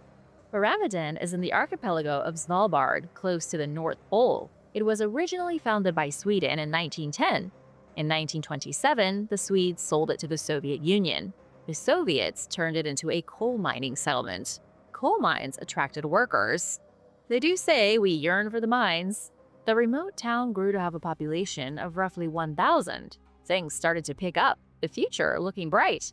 A primary school was built, there was a cantina where you could get a drink and a meal, there was even a swimming pool, the northernmost swimming pool in the entire world. The town kept extracting coal until 1998. It was only when the Soviet Union collapsed that the town also collapsed. By the end of that year, Pyramiden was a ghost town. It remained untouched until 2007. The first people to return found the settlement exactly as it had been when it was abandoned. The frigid cold and relentless ice had kept the town from decaying. In 2012, Alexander Romanovsky became the first person to live in the settlement full-time since it was abandoned. Then in 2013, a hotel opened. The hotel has since been renovated so that particularly adventurous explorers can visit for Ramadan. How would you like to spend your summer exploring this cold and creepy place? Don't even think about it in the winter when there is no sun and nothing but snowy darkness. Artifacts in ancient volcano. Archaeologists have found artifacts in a faraway and remote place. In a vast volcanic landscape in Canada, researchers chipped ancient relics out of the solid ice. This amazing discovery brings us to Mount Edziza Provincial Park, ancient hunting grounds of the indigenous group the Tahltan. The Tahltan were one of the earliest First Nations people in Canada, thriving in the isolated northern zones of British Columbia 7,000 years ago. The provincial park is huge, still partially covered in ice, but rapidly warming. As Canada slowly superheats, the ice sheets that so recently covered the north are melting. In 2019, when archaeologists visited the park, they found hand axes, crude containers, and ice picks thawing after having been frozen for more than 70 centuries. They also found tools made from bone and obsidian stone. But that's not all. The team of researchers found other, less ancient items. They found some really cool wooden staffs that could have been carried by hunters while crawling across the volcanic terrain, looking like ancient Native American wizards. As for the park itself, it's one of the most dramatic places you can see in Canada. The mountain is a composite volcano that stretches nearly 10,000 feet into the clouds. The whole park is covered in lava flows and cinder fields. It's a realm of ice and fire. Footprints left by giants. Whether or not you believe that giants are real, there are giant footprints all over the world. For example, the footprints like the one at Tapak Tuan in Indonesia. Right at the edge of the sea, embedded in the wild, craggy rocks, is a gigantic footprint, as if some enormous being stomped right down. Right at the edge of the open sea, you can see it for yourself. It's no coincidence, it's definitely a footprint. But how did it get there? Local legend says the footprint belongs to Tuan Tapa, a hermit who was as big and as strong as the Hulk. If the Hulk hermit did leave the footprint in the past, it's been modified since then with a cement outline. Nobody knows how old it is. It could be a hoax, it could be real, there's no way of telling. Tuan Tapa's footprint is hardly the only one around. The more you see of these things, the more you start thinking maybe giants really did exist at some point in time. In Thailand, there's the giant preserved footprint of Lord Hanuman, who in the Ramayana is a god and devotee of Lord Rama. The Ramayana is an ancient Indian text and one of the most important books in all of Hinduism, next to the Mahabharata. In the book, Lord Hanuman is described as being a major deity, a god of wisdom, strength, and devotion. He was also dedicated to an even more powerful deity named Rama, the Supreme Being. Many followers of Hinduism believe their gods walked the earth hundreds of thousands of years ago. So the footprints aren't of giants, but perhaps of the gods themselves. But the only proof left is a handful of footprints spread across Asia. One of those footprints is at Lipakshi in Andhra Pradesh. Another is in Sri Lanka, said to have been left when Hanuman jumped across the water from India to Sri Lanka and landed on one foot with incredible force. And let's not forget Hanuman's footprint in Malaysia, kept safe inside a temple in Penang. Worshippers throw coins in the footprint for good luck. Another footprint was found in South Africa in the Mpumalanga province. It was measured at nearly 4 feet long and is perfectly preserved in a chunk of granite. Locals call it the footprint of God and treat it as a holy place. African shamans say the footprint was left behind by a giant fleeing across a layer of warm lava after a volcanic eruption. In a Chinese village, photographers exploring a remote area supposedly came across a footprint that was left behind by a giant. They took pictures of their own feet in the footprint, showing how much bigger the imprint was. The list goes on and on with other prints found in Africa, Texas, Canada, Syria, you get it. Giant footprints have even been found inside a cave in Belize and deep in the Australian outback. Most mainstream scientists believe that these footprints are either religious, made by humans on purpose, or just outright hoaxes. The interesting thing is that they are found all over the world. Why is that? Even if humans are making them, what is this human obsession with footprints? They are surrounded by local legends and myths, but so far there is no good explanation for what the giant footprints mean. Or perhaps they are the remains of an ancient race of giants from a very, very long time ago. If you have an explanation that you'd like to share, be sure to let me know in the comments because I'd love to hear it. Ancient Egyptian cocaine. What if I told you that Pablo Escobar wasn't the first guy to create an international cocaine smuggling operation? Not even Griselda. I'm talking way, way earlier. What if the Egyptians did it first? The reason I'm asking is that archaeologists found traces of cocaine in ancient Egypt. It doesn't make sense because there was no cocaine in Egypt. They would have needed to get it from somewhere far, far away. It all started in the early 19th century when the king of Bavaria purchased the mummy of Henut Taui. Her tomb had recently been discovered in Egypt, and the king, most likely Ludwig I, wanted a mummy for his own collection. Henut Taui was pulled from her eternal resting place in Deir el-Bahari and given to the king. But almost nothing is known about who she was. What little we do know is that she lived and died about 3,000 years ago. She was likely a priestess of the 21st dynasty who worked at the Temple of Amun. And it looks like she may have been involved in some light cocaine use. The mummy priestess was later donated to a museum in Munich. Then, in 1992, German toxicologist Svetlana Balabanova conducted a major analysis of Henut Taui's remains. Svetlana was shocked to find traces of cocaine and nicotine in her hair. It wasn't just Henut. Other mummies in the museum also turned out to be hiding some questionable substances. It was a shock that rippled through the history community for one big reason. Coca and tobacco plants are native to the Americas. They didn't make it to Africa until after Christopher Columbus. So how is it that so many mummies had been exposed to cocaine? Scientists don't know. In fact, the most popular theory today is that Svetlana's tests were contaminated. But how could all of her tests have been contaminated?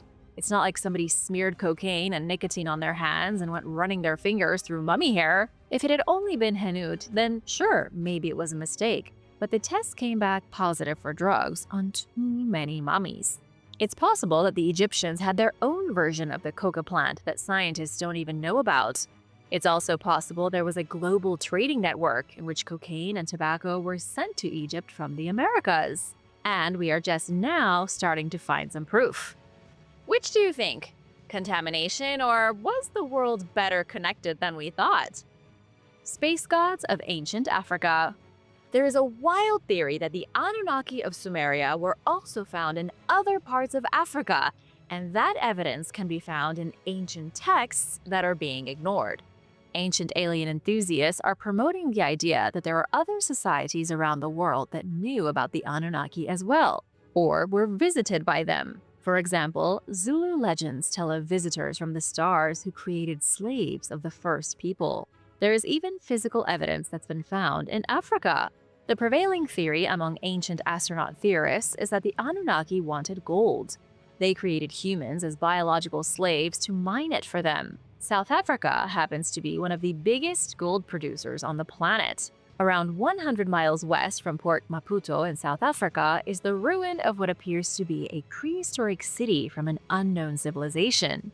Researcher and author Michael Tellinger was one of the first to investigate the mysterious ruin. He believes the city was built between 160,000 and 200,000 years ago. Dubbed by some as the Anunnaki metropolis, it is a controversial archaeological claim that has been widely debunked by experts. There is no credible evidence to support the existence of a 200,000-year-old metropolis in Africa built by the Anunnaki. However, the fact that there are remains of a city that could date back 200,000 years is incredible by itself. It's already dramatic enough and should be investigated more. Perhaps there was an ancient civilization that once lived here that we know nothing about. And now for a quick break because it's shout-out time! I want to give a big thank you to M. Shin and David McGrary for supporting this channel. Thanks so much for stopping by! Be sure to subscribe if you haven't already for more videos about amazing discoveries that scientists can't explain. The Fragments of the Avesta. One of the oldest religious texts in the world wasn't even a text for the first 1,500 years it was around. The Avesta, the scripture of the Zoroastrian religion, was memorized by prophets starting with its creation around 1500 BC. It was only written down by scholars in the Sasanian Empire after 224 AD. Both the origin and rediscovery of the Avesta are incredibly strange. It all began with Zoroaster, the founder of Zoroastrianism. The one true god, Ahura Mazda, revealed to Zoroaster 21 books of scripture. It was kind of like how God revealed to Moses the 10 Commandments, except Zoroaster didn't get tablets to write them on or a fancy ark to store them in. He had to memorize the scripture. Zoroaster passed on what Ahura Mazda had told him to his disciples, who passed it on to future generations of prophets. The stories in the Avesta are older than the Old Testament, yet survived for centuries without ever being put down on paper. The Sasanians were the first Persians to commit the religious work to writing. This was done by Emperor Ardashir I. He brought a group of Zoroastrian priests into his port and had them recite by memory his sacred verses. They were written down by his scribes, and this resulted in the very first physical copy of the Avesta around the year 240 AD. By this point, the New Testament was already out and on its way to becoming a bestseller. The Gospels had been written, and the Avesta was a little late to the party. It contained information on how Zoroastrians were to live their lives. It contained praise songs, instructions on worship, and the secret lessons of Zoroaster almost 2 millennia earlier. Yet even today, scholars don't know exactly what was in the book. It was too little, too late. When the Sasanian Empire was destroyed by the Muslim Arabs in 651 AD, Zoroastrianism was suppressed with extreme prejudice. The ancient libraries were burned to the ground. The fire temples that had stood for centuries were abolished and transformed into mosques. Modern scholars believe an incalculable amount of Zoroastrian texts were lost, including the most important copies of the Avesta. Nobody saw the Avesta again until 1723 AD. A merchant brought a ragged Avestan manuscript from India to Britain. It turned out some Zoroastrians had fled in the 7th century and migrated to India, where they could continue practicing their religion. This manuscript ended up in a library of Oxford University. But it wasn't the full Avesta. No full Avesta has ever been discovered. Scientists have only been able to piece together scraps of manuscripts, which themselves were copies of even older manuscripts. Zoroastrianism remains one of the most mysterious religions in the world, despite it also being one of the oldest that is still practiced. The Kazakhstan sleeping sickness. A mysterious illness appeared in March of 2013, though not too many people know about it. It wasn't a pandemic, only affecting the people of 2 small villages in Kazakhstan. The illness was causing people to sleep for days at a time. Scientists had no idea what was going on as people started snoozing for up to 6 days at a time. It's known today as the Kazakhstan sleeping sickness, reminiscent of the bizarre dancing epidemic of 1518. More than 140 people in the 2 small villages of Kalachi and Krasnogorsk suddenly fell asleep for no reason at all. They would be walking down the street when they suddenly collapsed and would not wake for days. When they did wake up, they experienced memory loss, dizziness, and headaches. Can you imagine walking down the street with your friend and then seeing them collapse and start snoring? You'd think they were drunk or something, I don't know. After an investigation in 2014, a local newspaper reported that many of the sleepers didn't go into a full state of sleep. Some would remain conscious and could walk, but were still sleeping and snoring. It was like sleepwalking to the extreme. Then, when they finally woke up, they remembered nothing. But here's where things get even crazier, you can believe that. The sickness didn't strictly affect humans. This sleeping sickness also affected people's pets, with dogs and cats slumbering for days at a time. Many of the affected people also suffered from nightmare hallucinations. People said they experienced intense dreams of having snakes in their beds or giant worms eating their hands. How would you feel about your worst nightmare stuck on replay for days at a time? It was like an evil sorcerer was lulling the towns into a collective nightmare. Scientists came up with some ideas but were never able to solve the mystery. They called it a brain disease of an unknown origin. When sleep disorder experts visited the town in 2014, they couldn't find any reasonable explanation either. They suggested that the two towns, with a combined population of only about 810, were experiencing a mass psychosis event. The sleeping sickness has been compared to something that happened 5 centuries ago. It was similar to the dance epidemic that swept across Europe in the summer of 1518. The dancing plague started in the French city of Strasbourg. People started dancing and couldn't stop. Medieval physician Paracelsus recorded that a woman stepped outside her house and started to jig for no reason at all. Then, within a week, dozens more had joined her. It was the worst dance party in history. There has never been a practical explanation for the dancing plague, which had people literally dancing themselves to death. And now there is no explanation for the bizarre sleeping sickness. However, the government of Kazakhstan did claim to have solved the case. They said the high levels of radiation in the abandoned Soviet-era uranium mines underneath the towns are responsible for the sleeping sickness. Do you think it's true, or did the government just make up an explanation to end the mystery? Let me know what you think in the comments. The Paraka Skulls.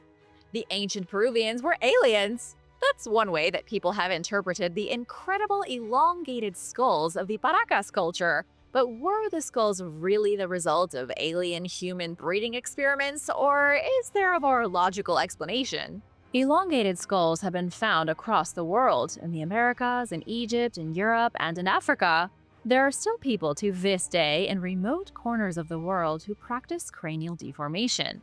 That being said, there is one place where the concentration of weird skulls seems to defy logic, and that place would be, you guessed it, Peru.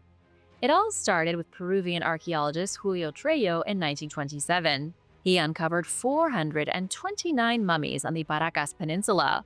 Many of the mummies had incredibly long skulls that made them look like they were aliens.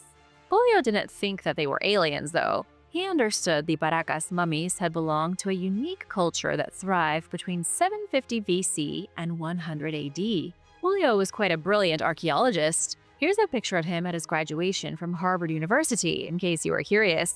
He was the one who identified the Norte Chico site in Peru as being 5,000 years old, built by the Chavin culture. But the Chavin culture is a conversation for another day. What is the deal with the long skulls of the Paracas culture? The accepted theory is cranial deformation, although the alien hybrid theory is way more interesting. Cranial deformation means that babies had their heads bound with fabric or pieces of wood so that their skulls grew more like eggplants than watermelons. I could have come up with maybe a better analogy, but that's still pretty close to the mark. Why would anyone do such a thing to babies? Because they thought they were important. A recent study was published in the academic journal Current Anthropology, focused on a different culture who lived long after the Paracas. In the Colca Valley of Peru, approximately 1,000 years after the Paracas were gone, the Coyagua people continued the practice of cranial deformation. Scientists conducted an analysis of their bones. Looking at the carbon and nitrogen isotopes showed that the Coyagua women with eggplant-shaped heads had a richer diet than women with ordinary melon-shaped heads. The women with elongated skulls also suffered fewer acts of physical violence. These discoveries suggest that people with elongated heads were part of the privileged ranks of society. Only rich people could afford to make their babies have long, weirdly shaped craniums. The consensus of the study is that the cranial deformation was done as a way to show one's social status. What everyone wants to know is where the practice started. Who decided that having an elongated head was a status symbol? Could the practice have originated thousands of years earlier, when pointy-headed aliens visited prehistoric cultures and were perceived as gods?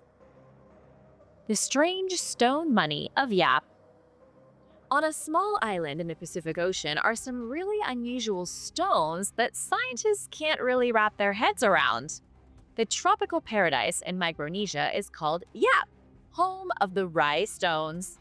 Shahr-I stones are the weirdest form of currency you've ever seen. Each stone is a huge limestone disc with a hole in the center. Some of them are bigger than your average person. Others are small enough to carry in one hand. The stones kind of look like weights that you see at the gym, only you don't use these to work out. The stones were used as currency by the indigenous Yapese people who lived on the island.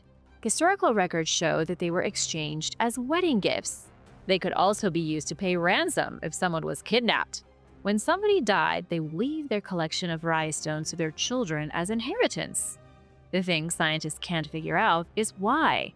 When most places around the world focused on precious metal as currency, these Pacific Islanders used ordinary rocks as money. Some of the stones are so big that the person being paid couldn't even bring the payment to their house. The largest rye stone is more than 12 feet tall and weighs 8,800 pounds. These things weren't exactly used as pocket change. Stone money isn't used anymore on the island of Yap, but the rye stones are still around. There are about 6,000 of them scattered around the island. But if they were so big they couldn't be moved, how were they traded?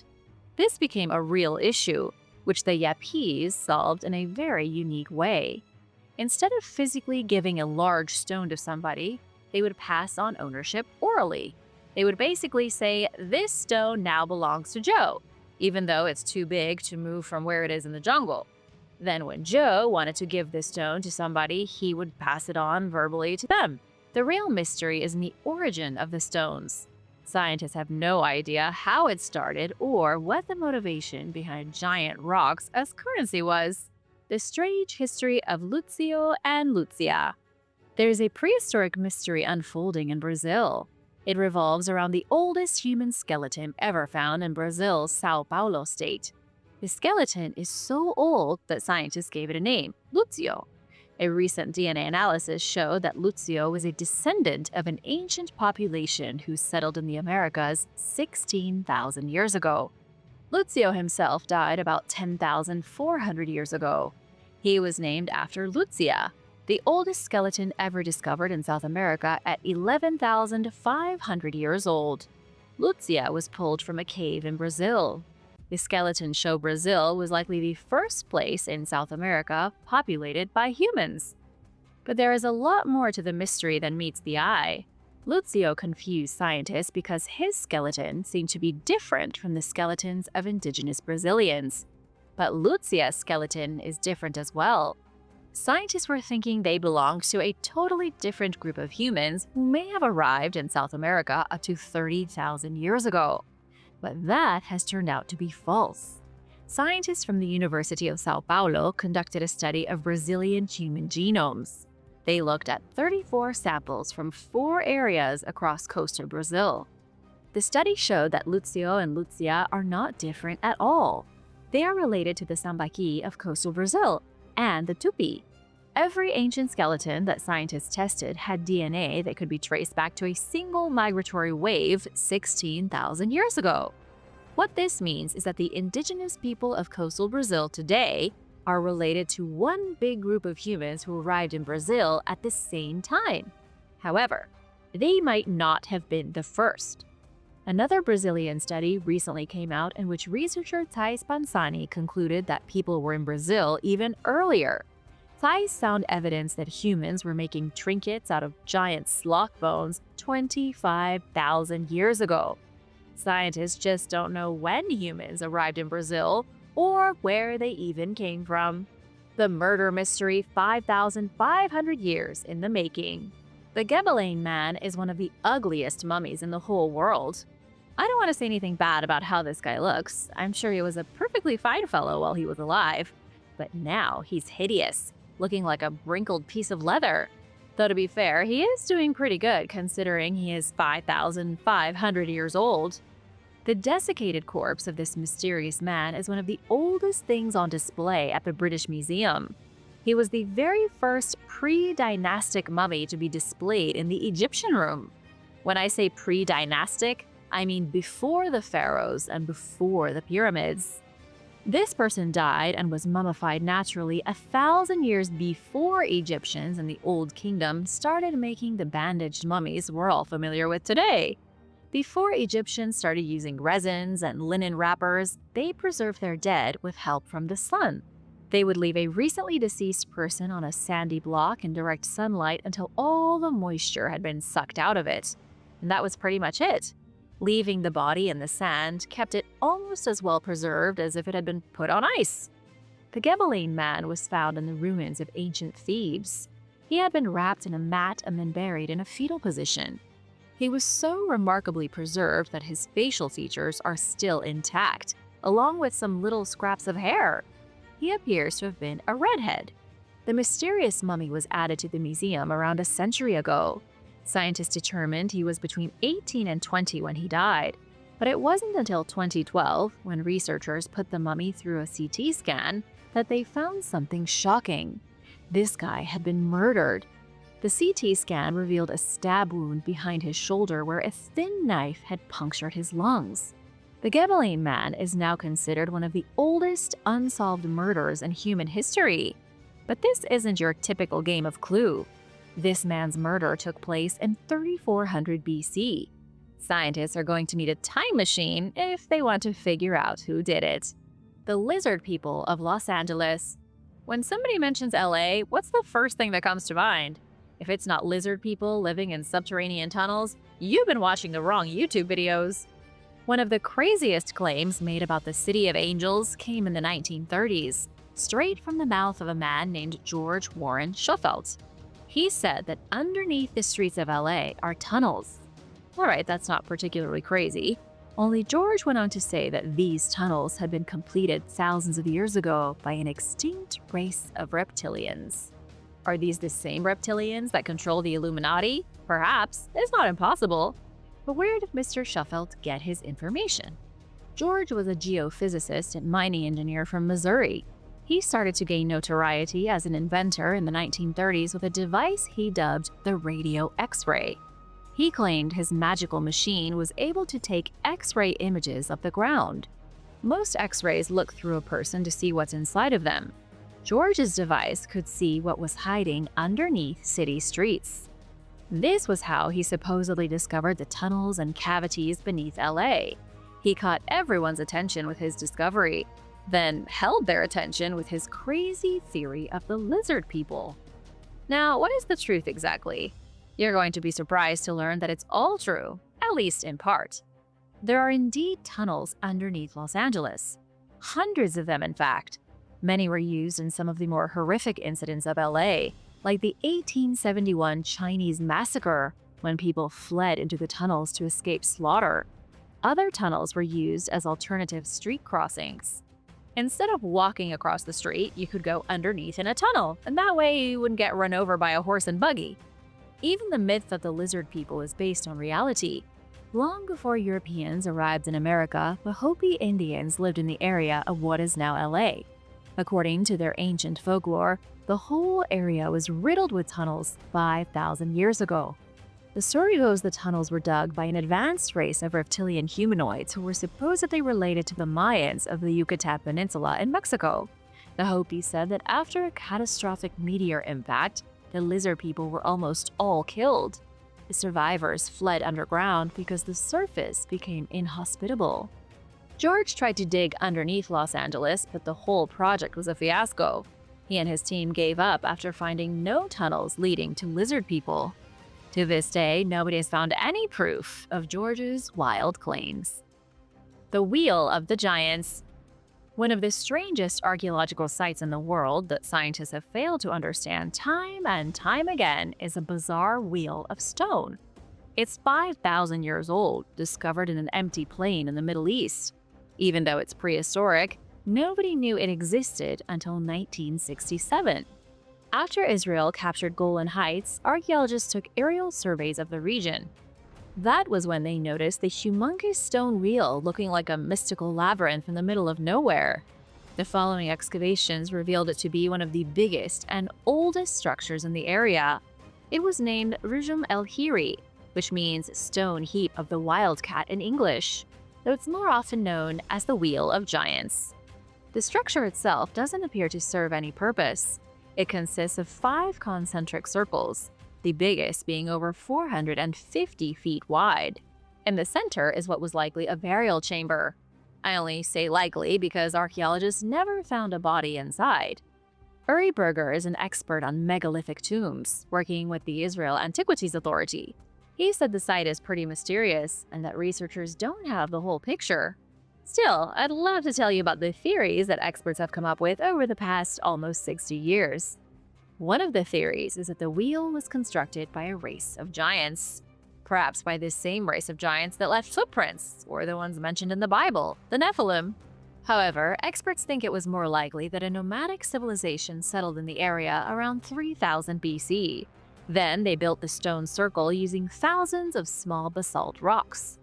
Instead of using a handful of megalithic stones like at Stonehenge, the builders of Rujum el-Hiri piled up pebbles and normal-sized rocks. It still took a lot of work. In total, there were over 40,000 tons of rocks used to build the walls of the wheel. To move 40,000 tons of stone, it could have taken up to 25,000 working days. That's why experts think it took about 2,000 years to complete. If you think that road down the block that's been under construction for the past 6 months is annoying, think about a construction project that lasted 2 full millennia. The Egyptian Pyramid in Australia.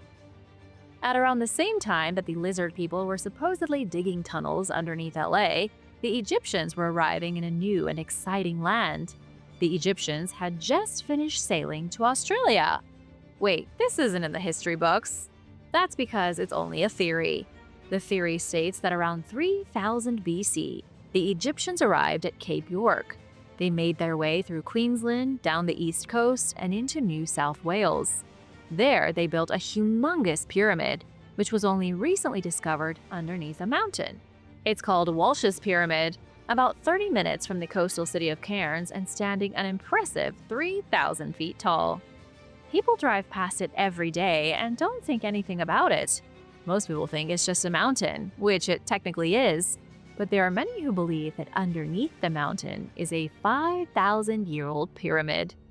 Nobody has found any physical stone blocks that indicate the Egyptians built a pyramid under the mountain. There still need to be excavations done if the theory is ever going to be proven. But without excavations, the theory can't be disproven. Right now, nobody knows if there is or isn't a megalithic structure beneath the mountain. What might come as an even bigger surprise is that Walsh's Pyramid isn't the only piece of evidence that the Egyptians visited Australia thousands of years before Captain Cook. About an hour north of Sydney are the Gosford hieroglyphs, seemingly carved by Egyptians. These petroglyphs are incredible, although nobody's sure if they are real or fake. There are 300 of them located in Karyong, an area famous for its Aboriginal petroglyphs. It's the fact that Aboriginals left behind hundreds of their own carvings that makes the Egyptian carving seem so believable.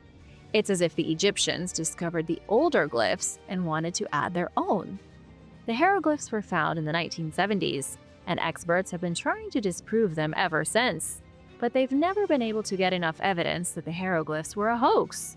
There had already been rumors that they were there in the 1920s, and many believe them to be roughly 4,500 years old. Breaking through the front doors of the pyramid. Have you ever heard the story of how the entrance into the Great Pyramid of Giza was smashed open in the 9th century? The tale tells of a curious Arab governor, a secret kept locked away, and irreversible destruction. His name was Caliph al-Mamun, the Arab governor of Cairo. Nobody in the 9th century knew where the entrance into the pyramid was. When the builders finished stacking up the bricks in 2600 BC, they sealed the entrance behind solid stone so that nobody could find it. But the Caliph was determined. He had his workers excavate a tunnel through the outer casing of the pyramid. When you see the pyramid today, that's not what it originally looked like. It's all bumpy because of the huge blocks, but it used to be smooth. There was originally a solid casing on the outside of the pyramid that made it a smooth alabaster triangle. The Caliph got rid of it. He smashed into the pyramid shell and started burrowing like a worm into an apple. The construction was so destructive that as the workers built the tunnel, the capstone fell off the main passage. Nobody saw it, but the workers certainly heard it. They started tunneling in the direction of the sound. Soon the workers had broken into the ascending passage which links the upper chambers of the pyramid. By upper chambers, I mean the two most important rows, the king's chamber and the queen's chamber. They were finally open, and their treasure was the caliph's for the taking. Only there was no treasure. The chambers were barren. The caliph was shocked because it looked as if the chambers had been robbed, yet they had been sealed tightly inside the pyramid. It's like somebody stealing your Kinder Surprise toy without even biting into your egg. Nobody knows. Nobody even knows if Caliph al-Mamun's excavation truly happened. There are a lot of bizarre legends from antiquity and the Middle Ages surrounding the pyramids. They had their own conspiracy theories, which I have a hunch you'd like to hear. In the 9th century, a legend started to gain traction about King Surid ibn Salhuk. In ancient Islamic lore, King Surid lived 300 years prior to the biblical flood. Surid is the Muslim version of Enoch, though he's also been linked with the mythical wizard Hermes Trismegistus. Either way, he's a legend. 1,000 years ago, people believed King Surid was the one who built the pyramid because he had dreamed of the imminent flood, the same one that Noah knew about. He built the pyramid not as a tomb for a pharaoh, but as a stronghold to stay alive during the flood. The pyramid isn't just mysterious to you and me, it's been mysterious to everybody that came before us. Its mysteries are seemingly endless and unsolvable. Shahr-I Sokhta. Shahr-I Sokhta is also known as the Burnt City. It's one of the oldest cities in the world, built around 3550 BC in Iran. Prepare yourself for a jarring history lesson. The first thing you need to know is that there are some things you can't possibly know. Experts have no clue how the city rose in the first place, nor do they have any idea how it crumbled into dust. The city just kind of appeared 5,500 years ago. It lasted until 2300 BC and wasn't seen again until the 20th century. The most shocking part is that if the experts are right in their assumptions, Shahr-I Sokhta was built by a civilization independent of ancient Mesopotamia.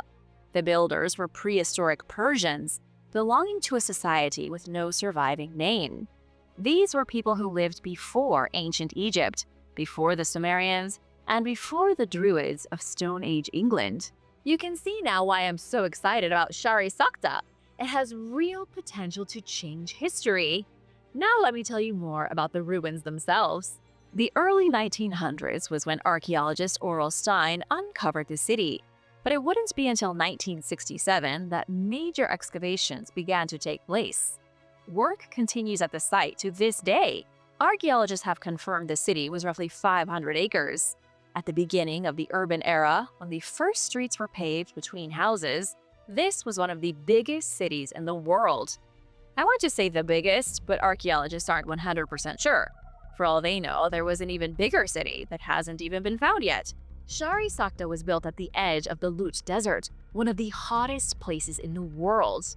Think of Death Valley in California, but even more inhospitable. Doesn't that kind of make you wonder why anyone would build a city at the edge of such a scorching wasteland? A lot of crazy things have been found within the ruins. Scraps of pottery, a residential area, thousands of artifacts, and a craftsman quarters that was like the industrial district. One of the weirder finds was an artificial eyeball, the oldest prosthetic eye in the world, and the skull of someone who died 4,800 years ago. Then there's the graveyard area. It's one of the creepiest places you'll ever see. It covers a whopping 62 acres. Archaeologists haven't been able to study all the bodies because there are 40,000 of them.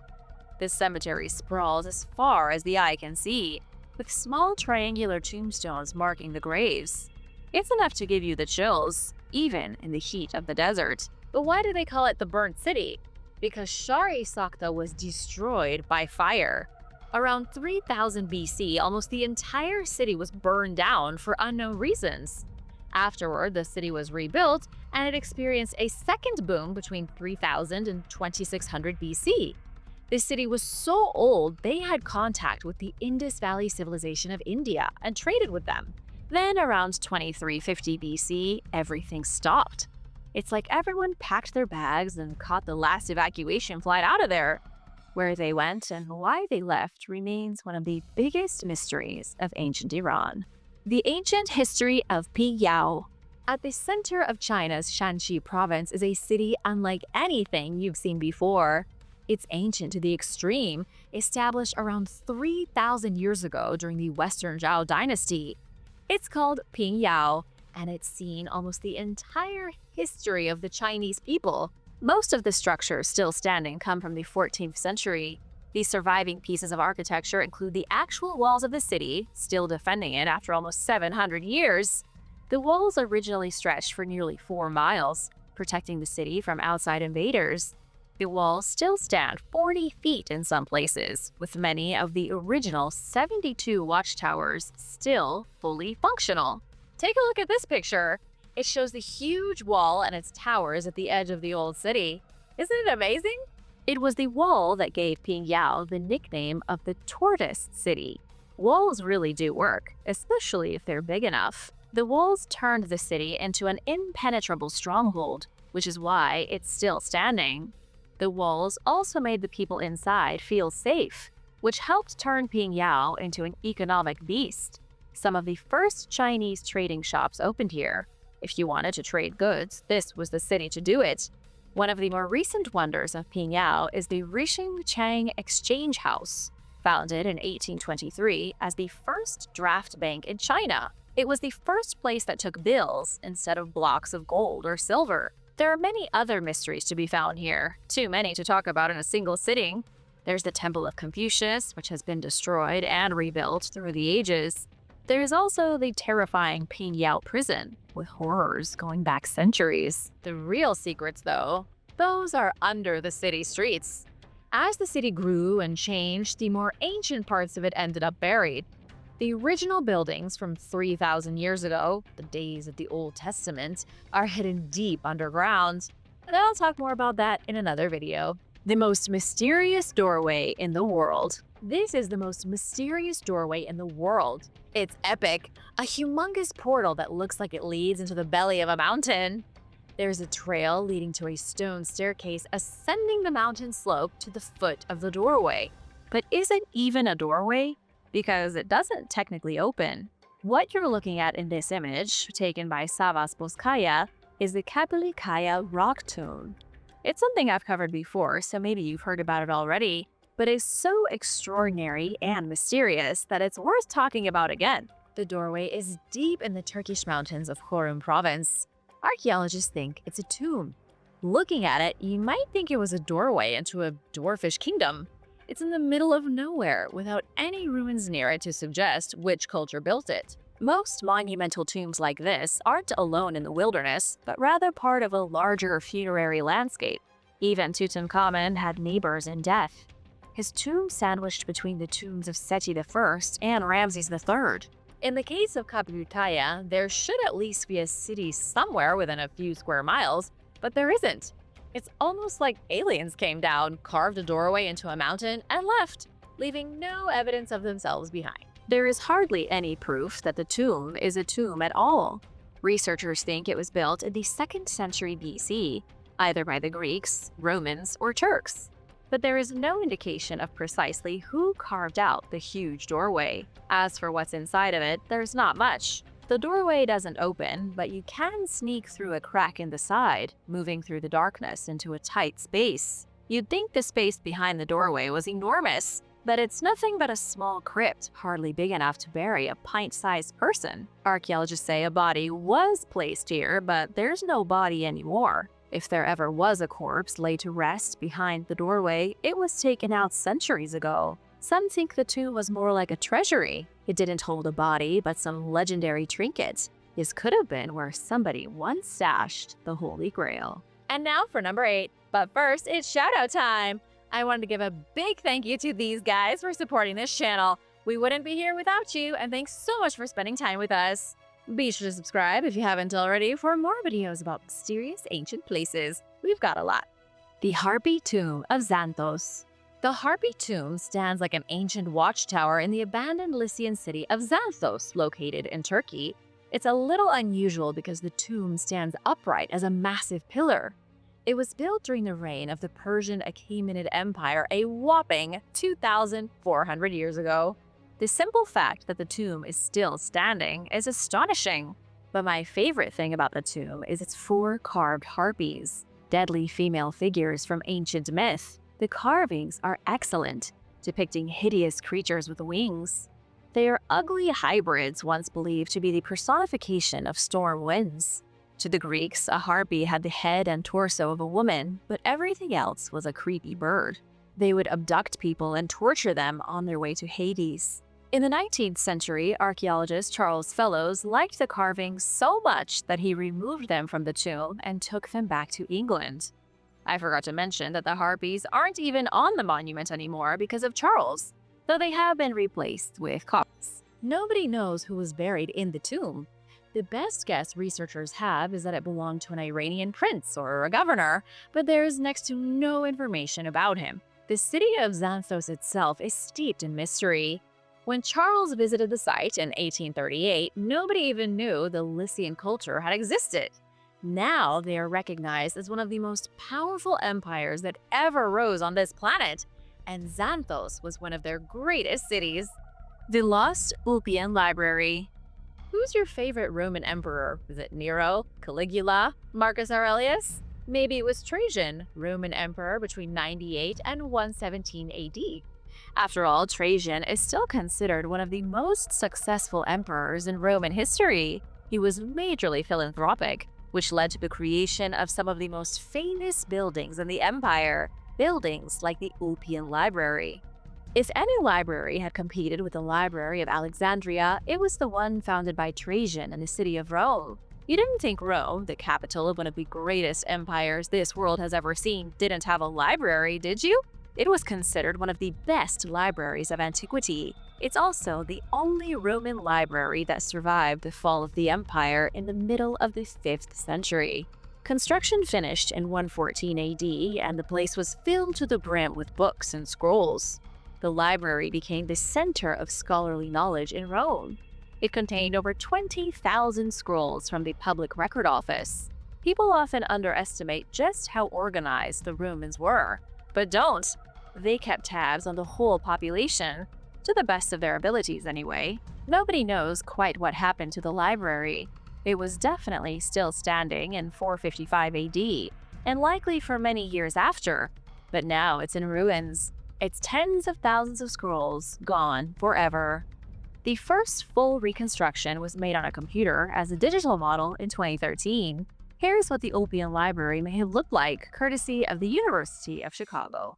The Little Ice Age and the ruins of Pamatan. Has anybody else noticed it's getting a little hot out there? Just 200 years ago, you never would have heard anybody say that, because from the 13th to the 19th century, the northern hemisphere of our planet experienced something called the Little Ice Age. It was freezing outside. There have been many ice ages throughout history, but this Little Ice Age was less intense than normal. It also didn't affect everyone equally, not like a normal ice age that would cause chills across the globe. Certain regions of the world became bitterly cold for a few centuries, leading to irritating medieval issues like famine and war. Other parts of the world enjoyed a cooler climate that offered more peaceful circumstances. The reason I'm telling you about the Little Ice Age is that scientists think it was caused by a volcanic eruption that buried an entire kingdom. In 1257, Mount Salamas in Lombok, Indonesia blew its top in a big way. The volcanic eruption was so extreme that scientists think it clogged the atmosphere with hot gas and volcanic matter. All that pesky debris in the atmosphere blocked out the sun, causing certain places to run out of food. Things like cannibalism, starvation, and other horrors ensued. In Lombok, the effects of the volcano were a little more immediate. Almost all of Lombok and the surrounding Indonesian islands were buried in volcanic matter. It was like what happened to Pompeii, only on a way bigger scale. This brings me to the mysterious ancient place of Pamatan, the Lombok capital. It's the Indonesian version of Pompeii, the big difference being that nobody has excavated it yet. Or to be more accurate, nobody's even found it yet. The city is still lost. buried underneath an immense amount of volcanic rubble. When Mount Salamas exploded, ash and rock fell more than 200 miles away in Java. Eyewitnesses looked on in terror as houses were swept away by pyroclastic flows, a fancy scientific term for lava flood. There were numerous casualties, with people fleeing in every direction in a mad panic. How do I know this if the city is still undiscovered? Because the entire history of Pamatan is recorded in a palm leaf manuscript. It's called the Babad Lombok, an ancient text written by the survivors of the 1257 eruption on actual palm leaves. The Babad Lombok was written in the old Javanese language and many years later transcribed into a proper book. It's managed to survive all the way into the modern day. Thanks to the palm leaves, I can tell you that Pamatan had a population of about 10,000. Its inhabitants were extremely wealthy, which makes sense because they were at the center of the Lombok kingdom. The Babad Lombok also gives a glimpse into what happened after the horrible eruption. New settlements were built by survivors, but the kingdom was in shambles. Fire had rained down from the sky like nuclear blasts to rip apart the empire. The Lombok were desperate for new territory. In 1284, they invaded and conquered Bali. I don't know if Pamatan will ever be found, but if it is, it will be one of the biggest archaeological discoveries of the modern age. The untouched tomb of the king. Does this look like the sort of door you would want to enter?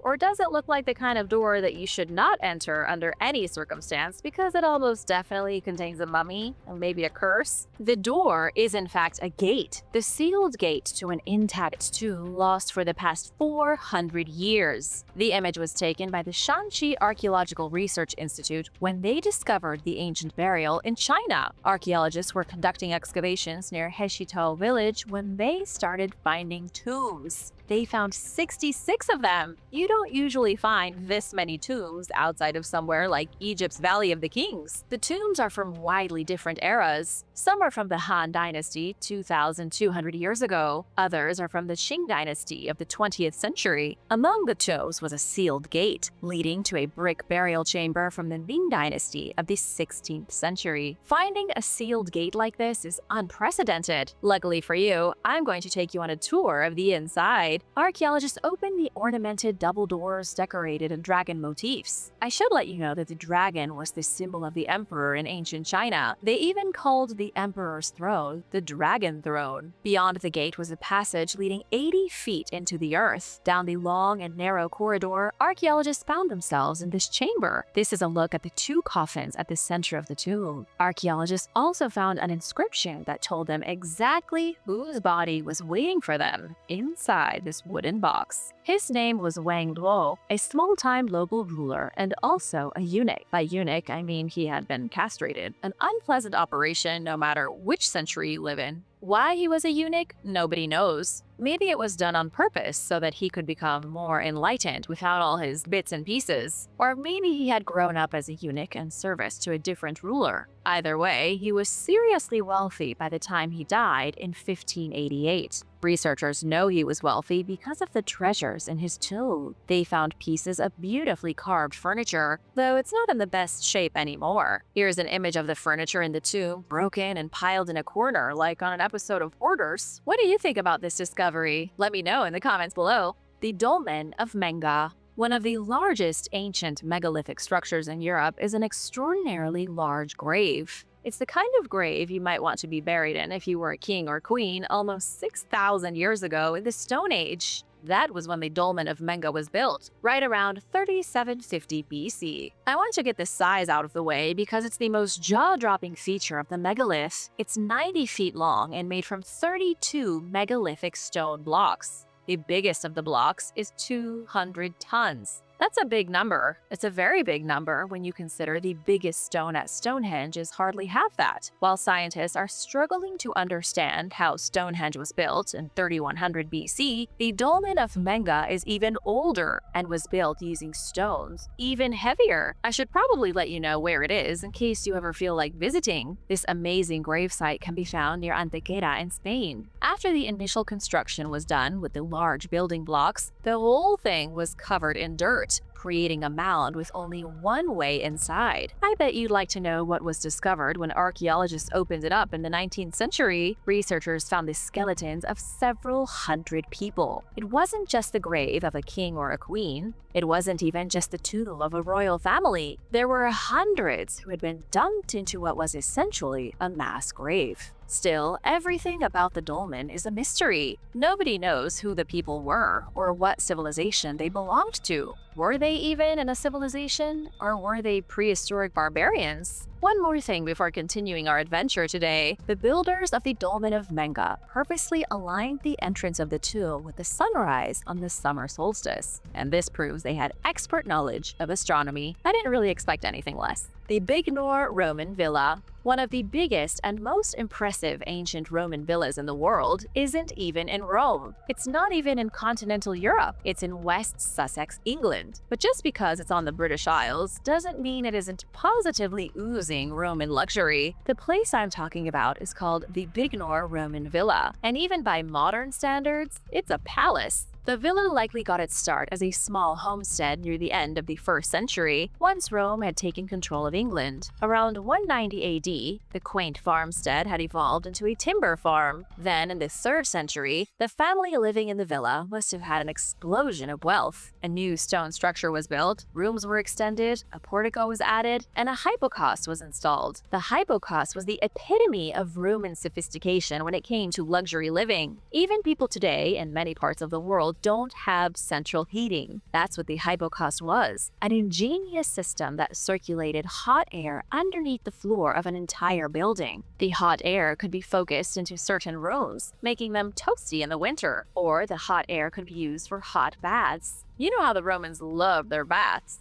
I would love to know what happened over the roughly 400 years of this villa's existence. It continued to expand in the 4th century, with the final additions being the biggest. By the time it was destroyed, Bignor Roman Villa had grown from a small farming home to having 65 rooms. The rooms were spread around a vast courtyard, a garden like something you'd expect to see in France's Palace of Versailles. There were also farm buildings spread across the property, most likely part of whatever operation had made this family so rich. The tragedy is that there are no surviving records to say who lived in the villa. Archaeologists have found preserved mosaics and other artifacts, but nothing that can tell us who lived here or what happened to them. When the Romans left Britain, Bignor fell into disrepair and was buried. The Singing Monuments of Ancient Egypt. In 1999, one of the biggest and most important excavations in Egyptian history began. It was massive, the goal of it being to uncover the true scope of what's now considered the greatest temple in all of Egypt. This is the incredible temple of Amenhotep III. For a long time, archaeologists didn't think there was much left of the temple complex other than the singing colossi. Years of looting, floods from the Nile, and earthquakes left Amenhotep's temple in shambles. Only when they started digging did Egyptologists realize the temple complex wasn't gone, it was only buried. In its prime, this place was fantastic. There were 730 giant statues of Sekhmet guarding the temple. Sekhmet was the embodiment of Ra's fiery eye, a fearsome lion goddess whose breath was the desert wind, and whose unquenchable anger fed off war. Pharaohs in ancient Egypt believed Sekhmet was the ferocious deity who protected their power. Why 730 statues? Because there was one for each day and each night of the year. They guarded the extensive colonnades, beautiful courtyards, and vaulted halls of King Amenhotep's temple complex. Around 72 of them have been found since excavations began, pulled from deep puddles of mud by heavy machines and thick ropes. Who did Amenhotep think he was to have such a marvelous temple built in his name? A temple, mind you, about the same size as Vatican City. He must have thought he was the best, seeing as his nickname is Amenhotep the Great. That's bound to inflate someone's self-esteem. Amenhotep ruled during the 18th dynasty of Egypt, between 1386 and 1349 BC. His rule went down in history as one of the greatest in ancient Egypt, not because of anything specific that he did, but because he happened to take the throne when Egypt was at its richest. All that cash in the royal coffers meant Amenhotep could embark on some amazing building projects. He didn't just have an awesome temple, one guarded by Sekhmet's stone effigies and a whole menagerie of other stone creatures. He also had a pair of singing statues.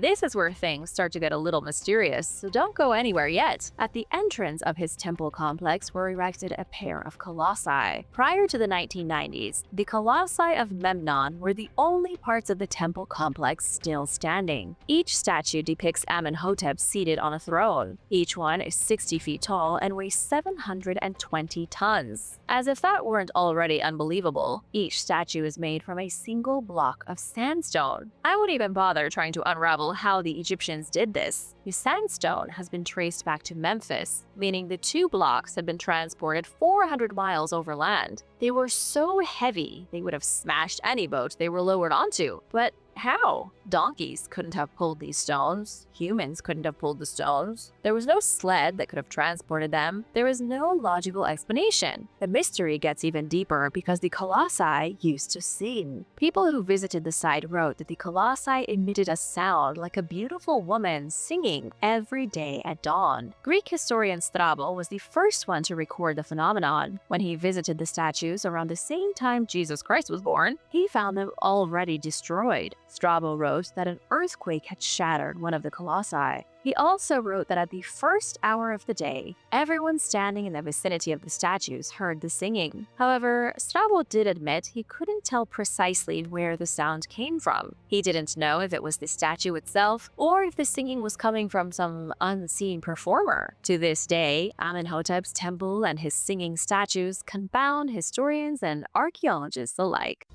Derinkuyu. What do you think is the craziest thing a person can find while renovating their house? Maybe a secret room? We have all seen at least one movie where the main character finds some hidden door that leads them on a wild adventure. But what if instead of just one room, it was a whole labyrinth network of tunnels? And those tunnels were all part of a vast underground city that was once inhabited by a bunch of cave dwellers. Well, that's essentially how the city of Derinkuyu was found. In 1963, a Turkish man tore down a wall in his basement while renovating his home in Cappadocia. Actually, he was renovating his home, but a bunch of his chickens kept disappearing through a crack in the wall. And behind that wall was something incredible, a massive city stretching nearly 300 feet under the earth. That explains why most of his chickens never came back. This settlement was carved into volcanic rock and encompasses 18 floors and is big enough to shelter around 20,000 people. So far, only 2,000 square feet of the city have been explored, but according to the Cappadocia tourism website, Derinkuyu could be much larger. I'm sure you're wondering who built this place. Who could have possibly designed this underground city? And why was it created at all? Surely carving a whole city into volcanic rock must have been hard work. So the builders must have had a very good reason. Unfortunately though, the truth about Derinkuyu is shrouded in mystery.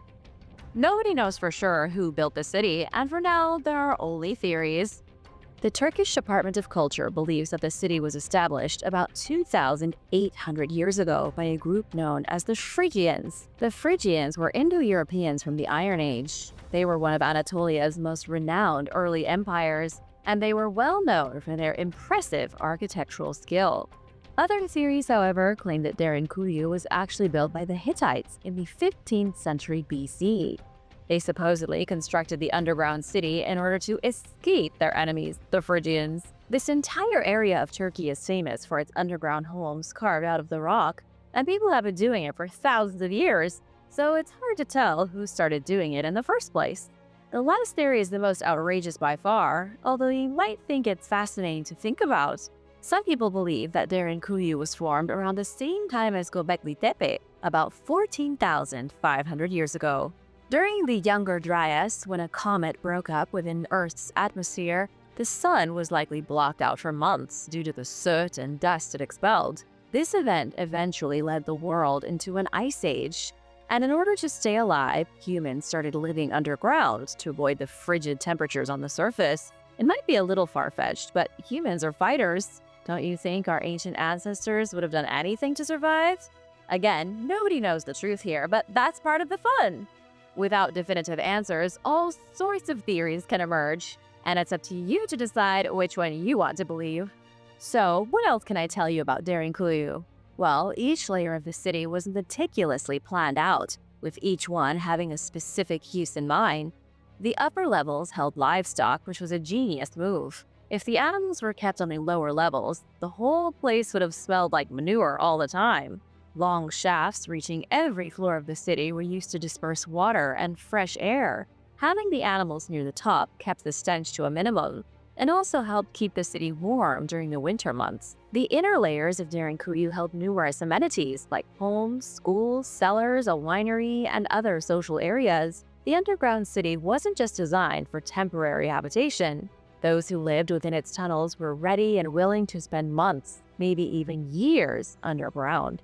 But the city wasn't perfect, of course. It lacked a functioning plumbing system, so many of Derinkuyu's inhabitants were forced to relieve themselves in clay jars. Being underground also made it rather difficult to grow crops. It's almost impossible to grow anything without sunlight.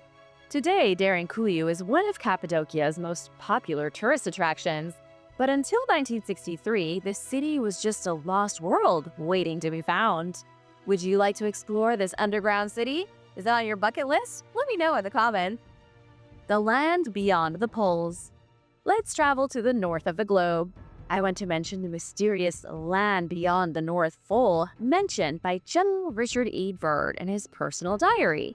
He recorded this controversial discovery between February and March of 1947. His story, if true, is one of the craziest tales ever told. Richard E. Byrd was an American naval officer and a pioneering aviator. He's known for being among the first to explore the world's poles, and of course for kicking off the unorthodox idea of a hollow Earth.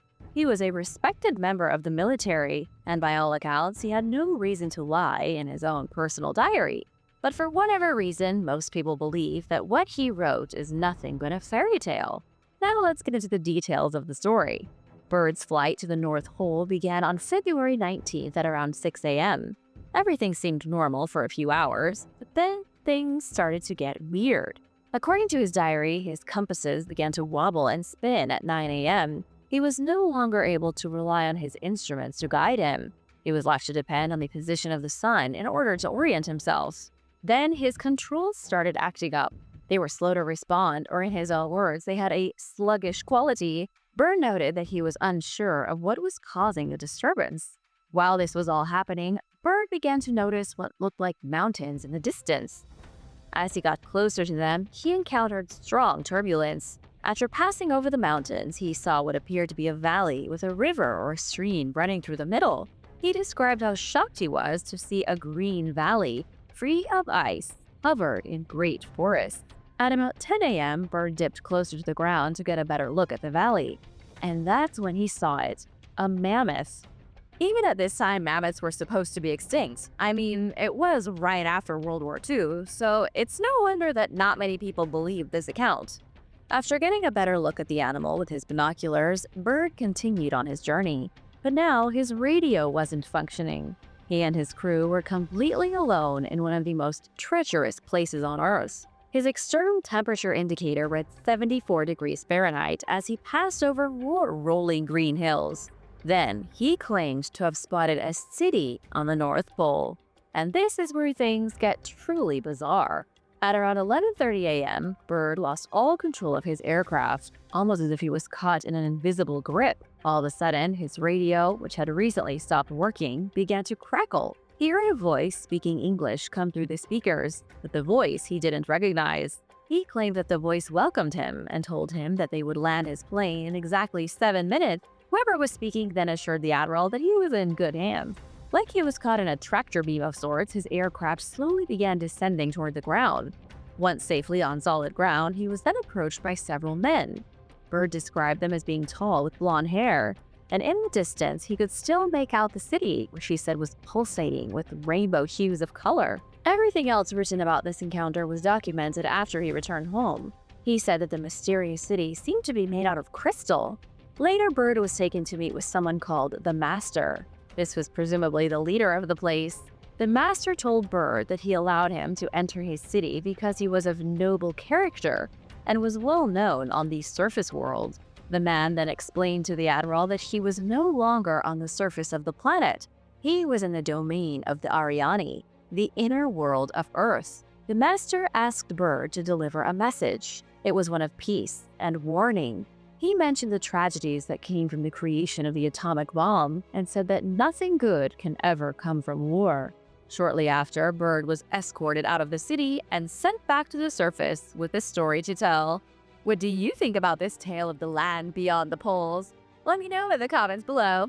And now for a quick break, but first, it's shoutout time! I want to give a big thank you to Douglas Thompson and The Stormy for supporting this channel. Be sure to subscribe if you haven't already to join the Origins Explained family. The Hidden Forest. Sinkholes are absolutely terrifying, but they are also fascinating. A sinkhole is a hole in the ground that forms when the surface layer collapses or caves in. A cenote is a type of sinkhole that reveals groundwater underneath. But what do you call it when a sinkhole exposes an entire forest? We might have to come up with a whole new term. In early 2022, a team of Chinese scientists discovered a giant sinkhole with a forest at its bottom in Xuan County. According to Xinhua News, it's 630 feet deep. To give you a better idea of just how big that is, it's deep enough to swallow St. Louis's Gateway Arch. The team, consisting of spelunkers and speleologists, or scientists who study underground environments, rappelled into the karst sinkhole on May 6, 2022. They found 3 cave entrances as well as ancient trees, some of which reach heights of 131 feet. For years, the trees grew and grew, stretching ever closer to the sunlight, filtering into the hole through the opening at the top. According to the executive director of the National Cave and Karst Research Institute, George Venny, the discovery is no surprise. In an interview with Live Science, he said that because southern China is home to karst topography, it was only a matter of time before something like this was uncovered. But what in the world is karst topography? Karst landscapes are often characterized by irregular terrain with many sinkholes, disappearing streams, and extensive underground cave systems. Pretty exciting stuff. They're found in various parts of the world, and China just happens to be one of them. Venny says that karst landscapes are created when certain types of rock, like limestone, are dissolved by water.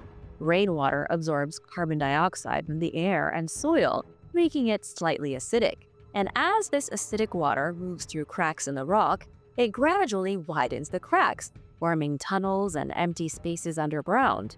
Over many years, these tunnels can grow larger, and sometimes the ceilings of these underground spaces collapse, forming large sinkholes on the surface. This process is similar to the way that streams form. Over the years, a small trickle of water can create large streams that measure hundreds of feet across. As the old saying goes, as above, so below. Life under the ice. In most people's minds, Antarctica is nothing but a solid chunk of ice. But that's just not true. In reality, there is a lot of liquid water flowing directly beneath the ice, sometimes in huge quantities. And it's in that chilly water that scientists found a whole world of unique marine organisms. On December 31st, 2019, a team of 11 researchers pitched their tents on the Thwaites ice shelf, an extension of the West Antarctic ice sheet. Its ice is almost 1,000 feet thick and encompasses an area of 2,100 square miles. This ice shelf floats on the ocean, protruding from the Antarctic coastline. The team was sent to this brutal landscape to measure the currents that are melting this ice from below. But what they found was something else entirely. They created a hole in the ice that was about the diameter of a basketball. The hole was extremely deep, reaching depths measuring 6 miles, and into the hole they dropped all sorts of scientific instruments, including a camera. So, what do you think they found? Dark ocean filled with nothingness? Nope. They witnessed a vast, hidden world that exists in our planet's oceans that humans had never seen before. At first, they described what they saw as alien guts. They noticed a yellow, rubbery tendril about as thin as a shoelace dangling from the cable the camera was attached to. It was just over 20 feet long. It looked soft and organic. It was obvious to the team that at one point, this thing had been alive, but nobody could identify what it was, which led to them referring to the tendril as alien guts. In reality, what they saw was likely some type of jellyfish. Alien guts isn't all they saw, though, not even close. While reviewing the camera footage, the team saw several strange creatures swim through the lights emitted by their instruments. They saw shrimp and krill-like amphipods, a bristle-finned fish that appeared to be frowning, and a transparent eel-like arrowworm.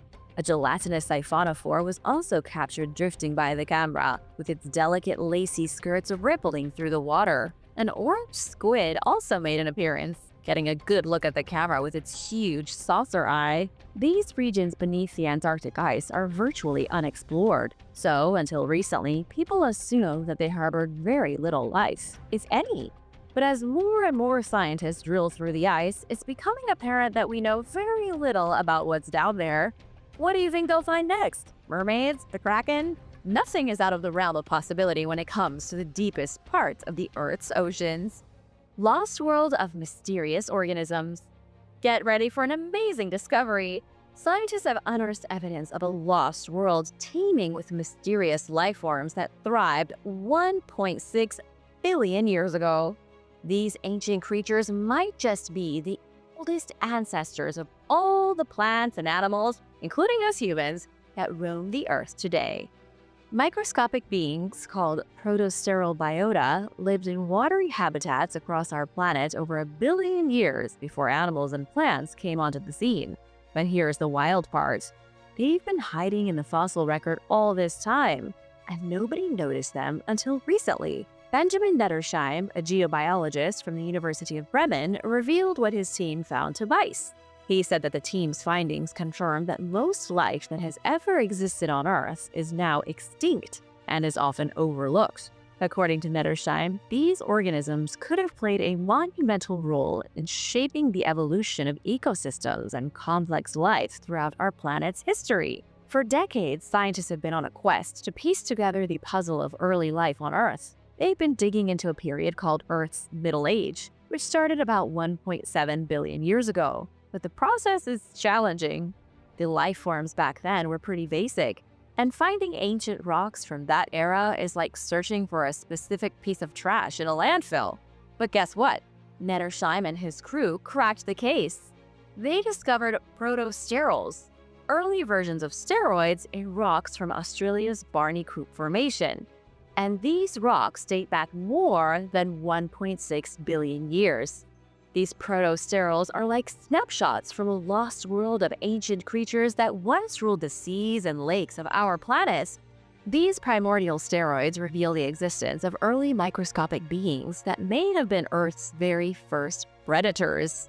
They could be the direct ancestors or close cousins of modern-day eukaryotes, organisms made up of cells with a nucleus. And that includes us. Unfortunately, though, we can't know exactly what these ancient life forms look like based on their chemical remains alone, but we do know that they were masters of their environment during Earth's Middle Age, thriving in low oxygen settings that were common back then. This groundbreaking study could actually rewrite the history of life on Earth. And what's more important than that? Ancient lagoons. Scientists have just discovered a whole network of lagoons that are part of a hidden ecosystem. Within these lagoons, they found giant layered rocks known as stromatolites that form via photosynthesis of algae. And these stromatolites may just provide insight into the earliest forms of life that evolved on our planet. They may even give us clues as to how life could have evolved on Mars. According to NASA scientists, these stromatolites could be one of Earth's oldest ecosystems. These rocks contain the oldest fossil record of life on the planet from around 3.5 billion years ago. These hidden lagoons are located in Argentina. They allow researchers a view of life as it could have been on Earth all those years ago. From about 4.6 billion to 541 million years ago, during the pre-Cambrian era of our planet, stromatolites were common and they spread all over the globe. But today, they are only found in a few places worldwide. Ancient stromatolites, however, like the ones in Argentina, are much larger than the ones we find on our planet now. They measure as high as 20 feet tall and between 16 and 22 feet wide. Newly discovered stromatolites aren't nearly as big, usually topping out at about 15 feet wide. It's a mystery as to how ancient stromatolites became so large. But Professor Brian Hynek from the University of Colorado Boulder has an idea. He believes that they were able to grow so big because their ecosystem had remained undisturbed for so long. And that makes a lot of sense when you think about it. Most trees, if left untouched, will continue to grow until they are eventually cut down. So why wouldn't it be the same for stromatolite? I know you're dying to hear how this discovery connects to life on Mars, so I won't keep you waiting any longer. According to Hynek, it's possible that these stromatolites found in these hidden lagoons were created by microbes using a type of photosynthesis that doesn't produce oxygen. And if this is the case, it could provide scientists with a better understanding regarding the possibility of life evolving on Mars. Because the red planet contains more than 600 ancient lakes, it's possible that it could have also had an ocean at one time. This means that Mars could have been extremely similar to Earth in the past. These stromatolites discovered in these hidden lagoons also contain minerals like halite and gypsum, which are abundant on Mars. Scientists wonder if Mars ever had life that used photosynthesis. According to Hynek, if life did exist on Mars and used photosynthesis, these stromatolites would be a likely place to find evidence for it. There are other questions too, like when oxygen appeared on Mars and whether conditions were right in the past for life to develop. But by studying these ancient stromatolites, scientists can learn more about Earth's early history and gain insight into the possibility of life on other planets. Isn't that amazing? Antarctica's lost landscape. It might come as a surprise to hear that Antarctica wasn't always a frozen wasteland. For millions of years, the continent was warm. It was covered in vast forests. It was once a tropical paradise similar to Hawaii. These days, though, it's hard to picture the Antarctic landscape free of ice. And that's why it came as a huge surprise when scientists found hidden valleys and hills that were carved by ancient rivers, seemingly frozen in time.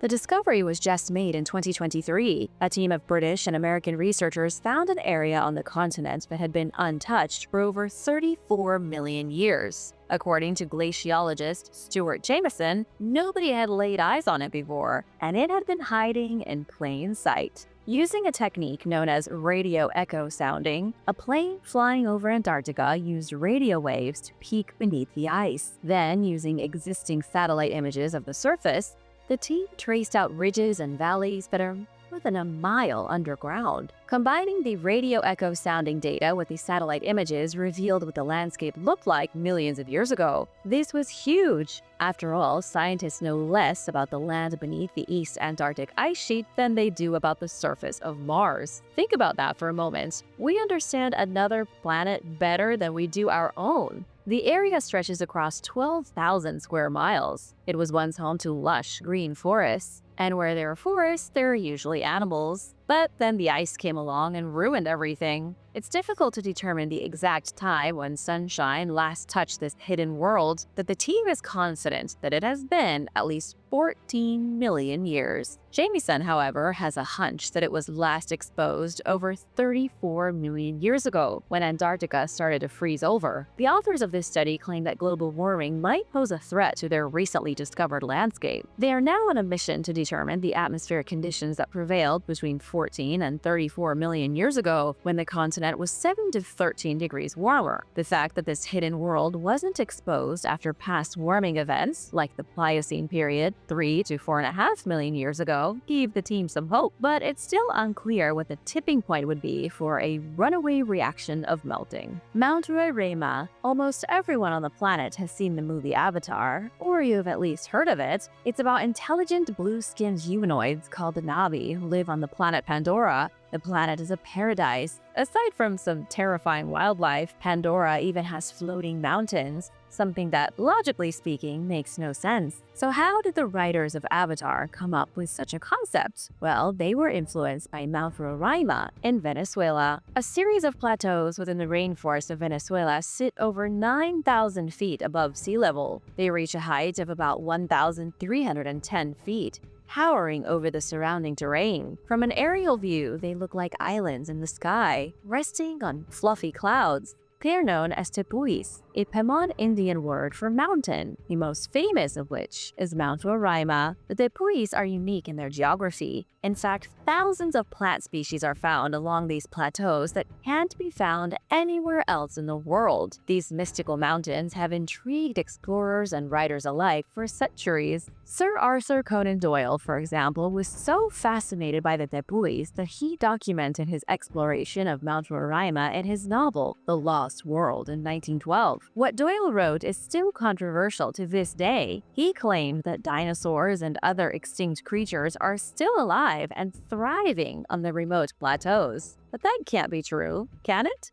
Well, for a long time, Mount Roraima was impenetrable to everyone but the Pemon indigenous people, so it truly was a lost world. The towering mountain plateaus were already around when South America and Africa were joined together to create the supercontinent Gondwana. This means that these majestic mountains likely formed between 400 to 250 million years ago. They have been standing tall since the ancient days of Earth, watching civilizations rise and fall. The tepuis have been cut off from the rest of the world for a very long time, and because of this isolation, the plants and animals living on the plateaus have evolved in unique ways. It's believed that about half of the 10,000 plant species found here are one of a kind, growing nowhere else on Earth, and new species are still being discovered all the time. Even though people have climbed all the tepuis, only a few have been fully explored. So could this mean that creatures once thought extinct, like dinosaurs, might still be hiding on these remote plateaus? It's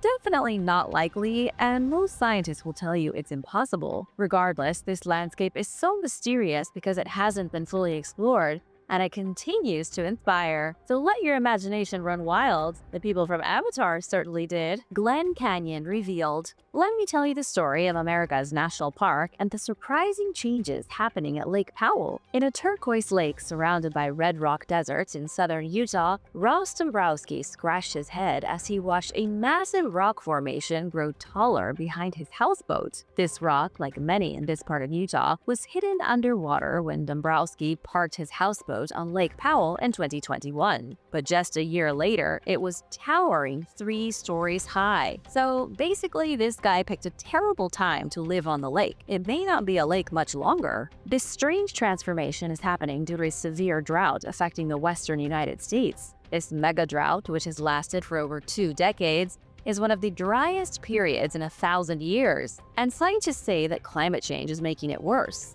As the lake shrinks, it's revealing hidden landscapes, sparking debates about water use and distribution in the arid West. Lake Powell is the second largest reservoir in the United States, attracting millions of tourists every year. But with water levels at record lows, it's causing problems for tourism and uncovering long-lost rock formations. Some people see this as a chance to fix what environmentalist David Brower called America's most regrettable environmental mistake. The drought could return Glen Canyon, which was flooded to create the reservoir, to its former glory. Lake Powell and its downstream neighbor Lake Mead are only about 1/3 full. So what does this have to do with lost worlds? These lakes were made by us, but nature had other plans. Now, as Lake Powell's waters recede, slot canyons, grottos, and cliffs are re-emerging, along with native plants and wildlife. This unexpected recovery has sparked hope among conservationists who want to see Glen Canyon restored to how it used to be. Seeing Glen Canyon slowly reappear is a sign of hope. It's a reminder that nature can recover if given the chance. Pingtan Island. According to the South China Morning Post, Pingtan Island could be where one of the biggest sea journeys in human history began. Evidence of a civilization dating back 7,300 years was recently discovered on the island, and these people were extremely advanced for their time. In November of 2023, experts confirmed that roughly 3,000 to 7,500 years ago, Pingtan Island was home to Austronesian people. They did this through genetic testing on the human remains they discovered on the island. They also found evidence indicating that the people who lived there progressed into a more advanced society between 5,000 and 6,500 years ago. So, what evidence did they find? Researchers found houses as well as other buildings that were constructed for different purposes, like food processing, waste removal, and handicrafts.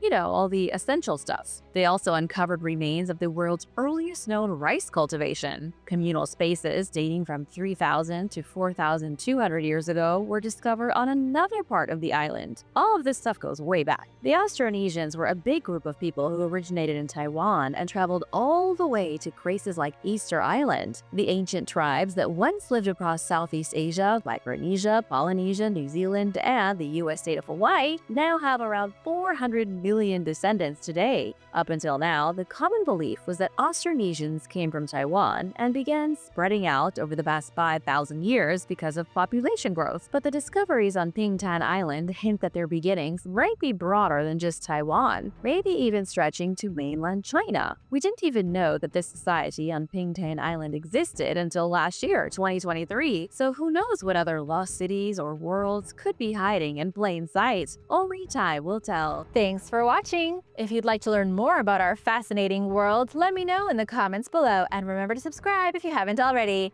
See you soon! Bye!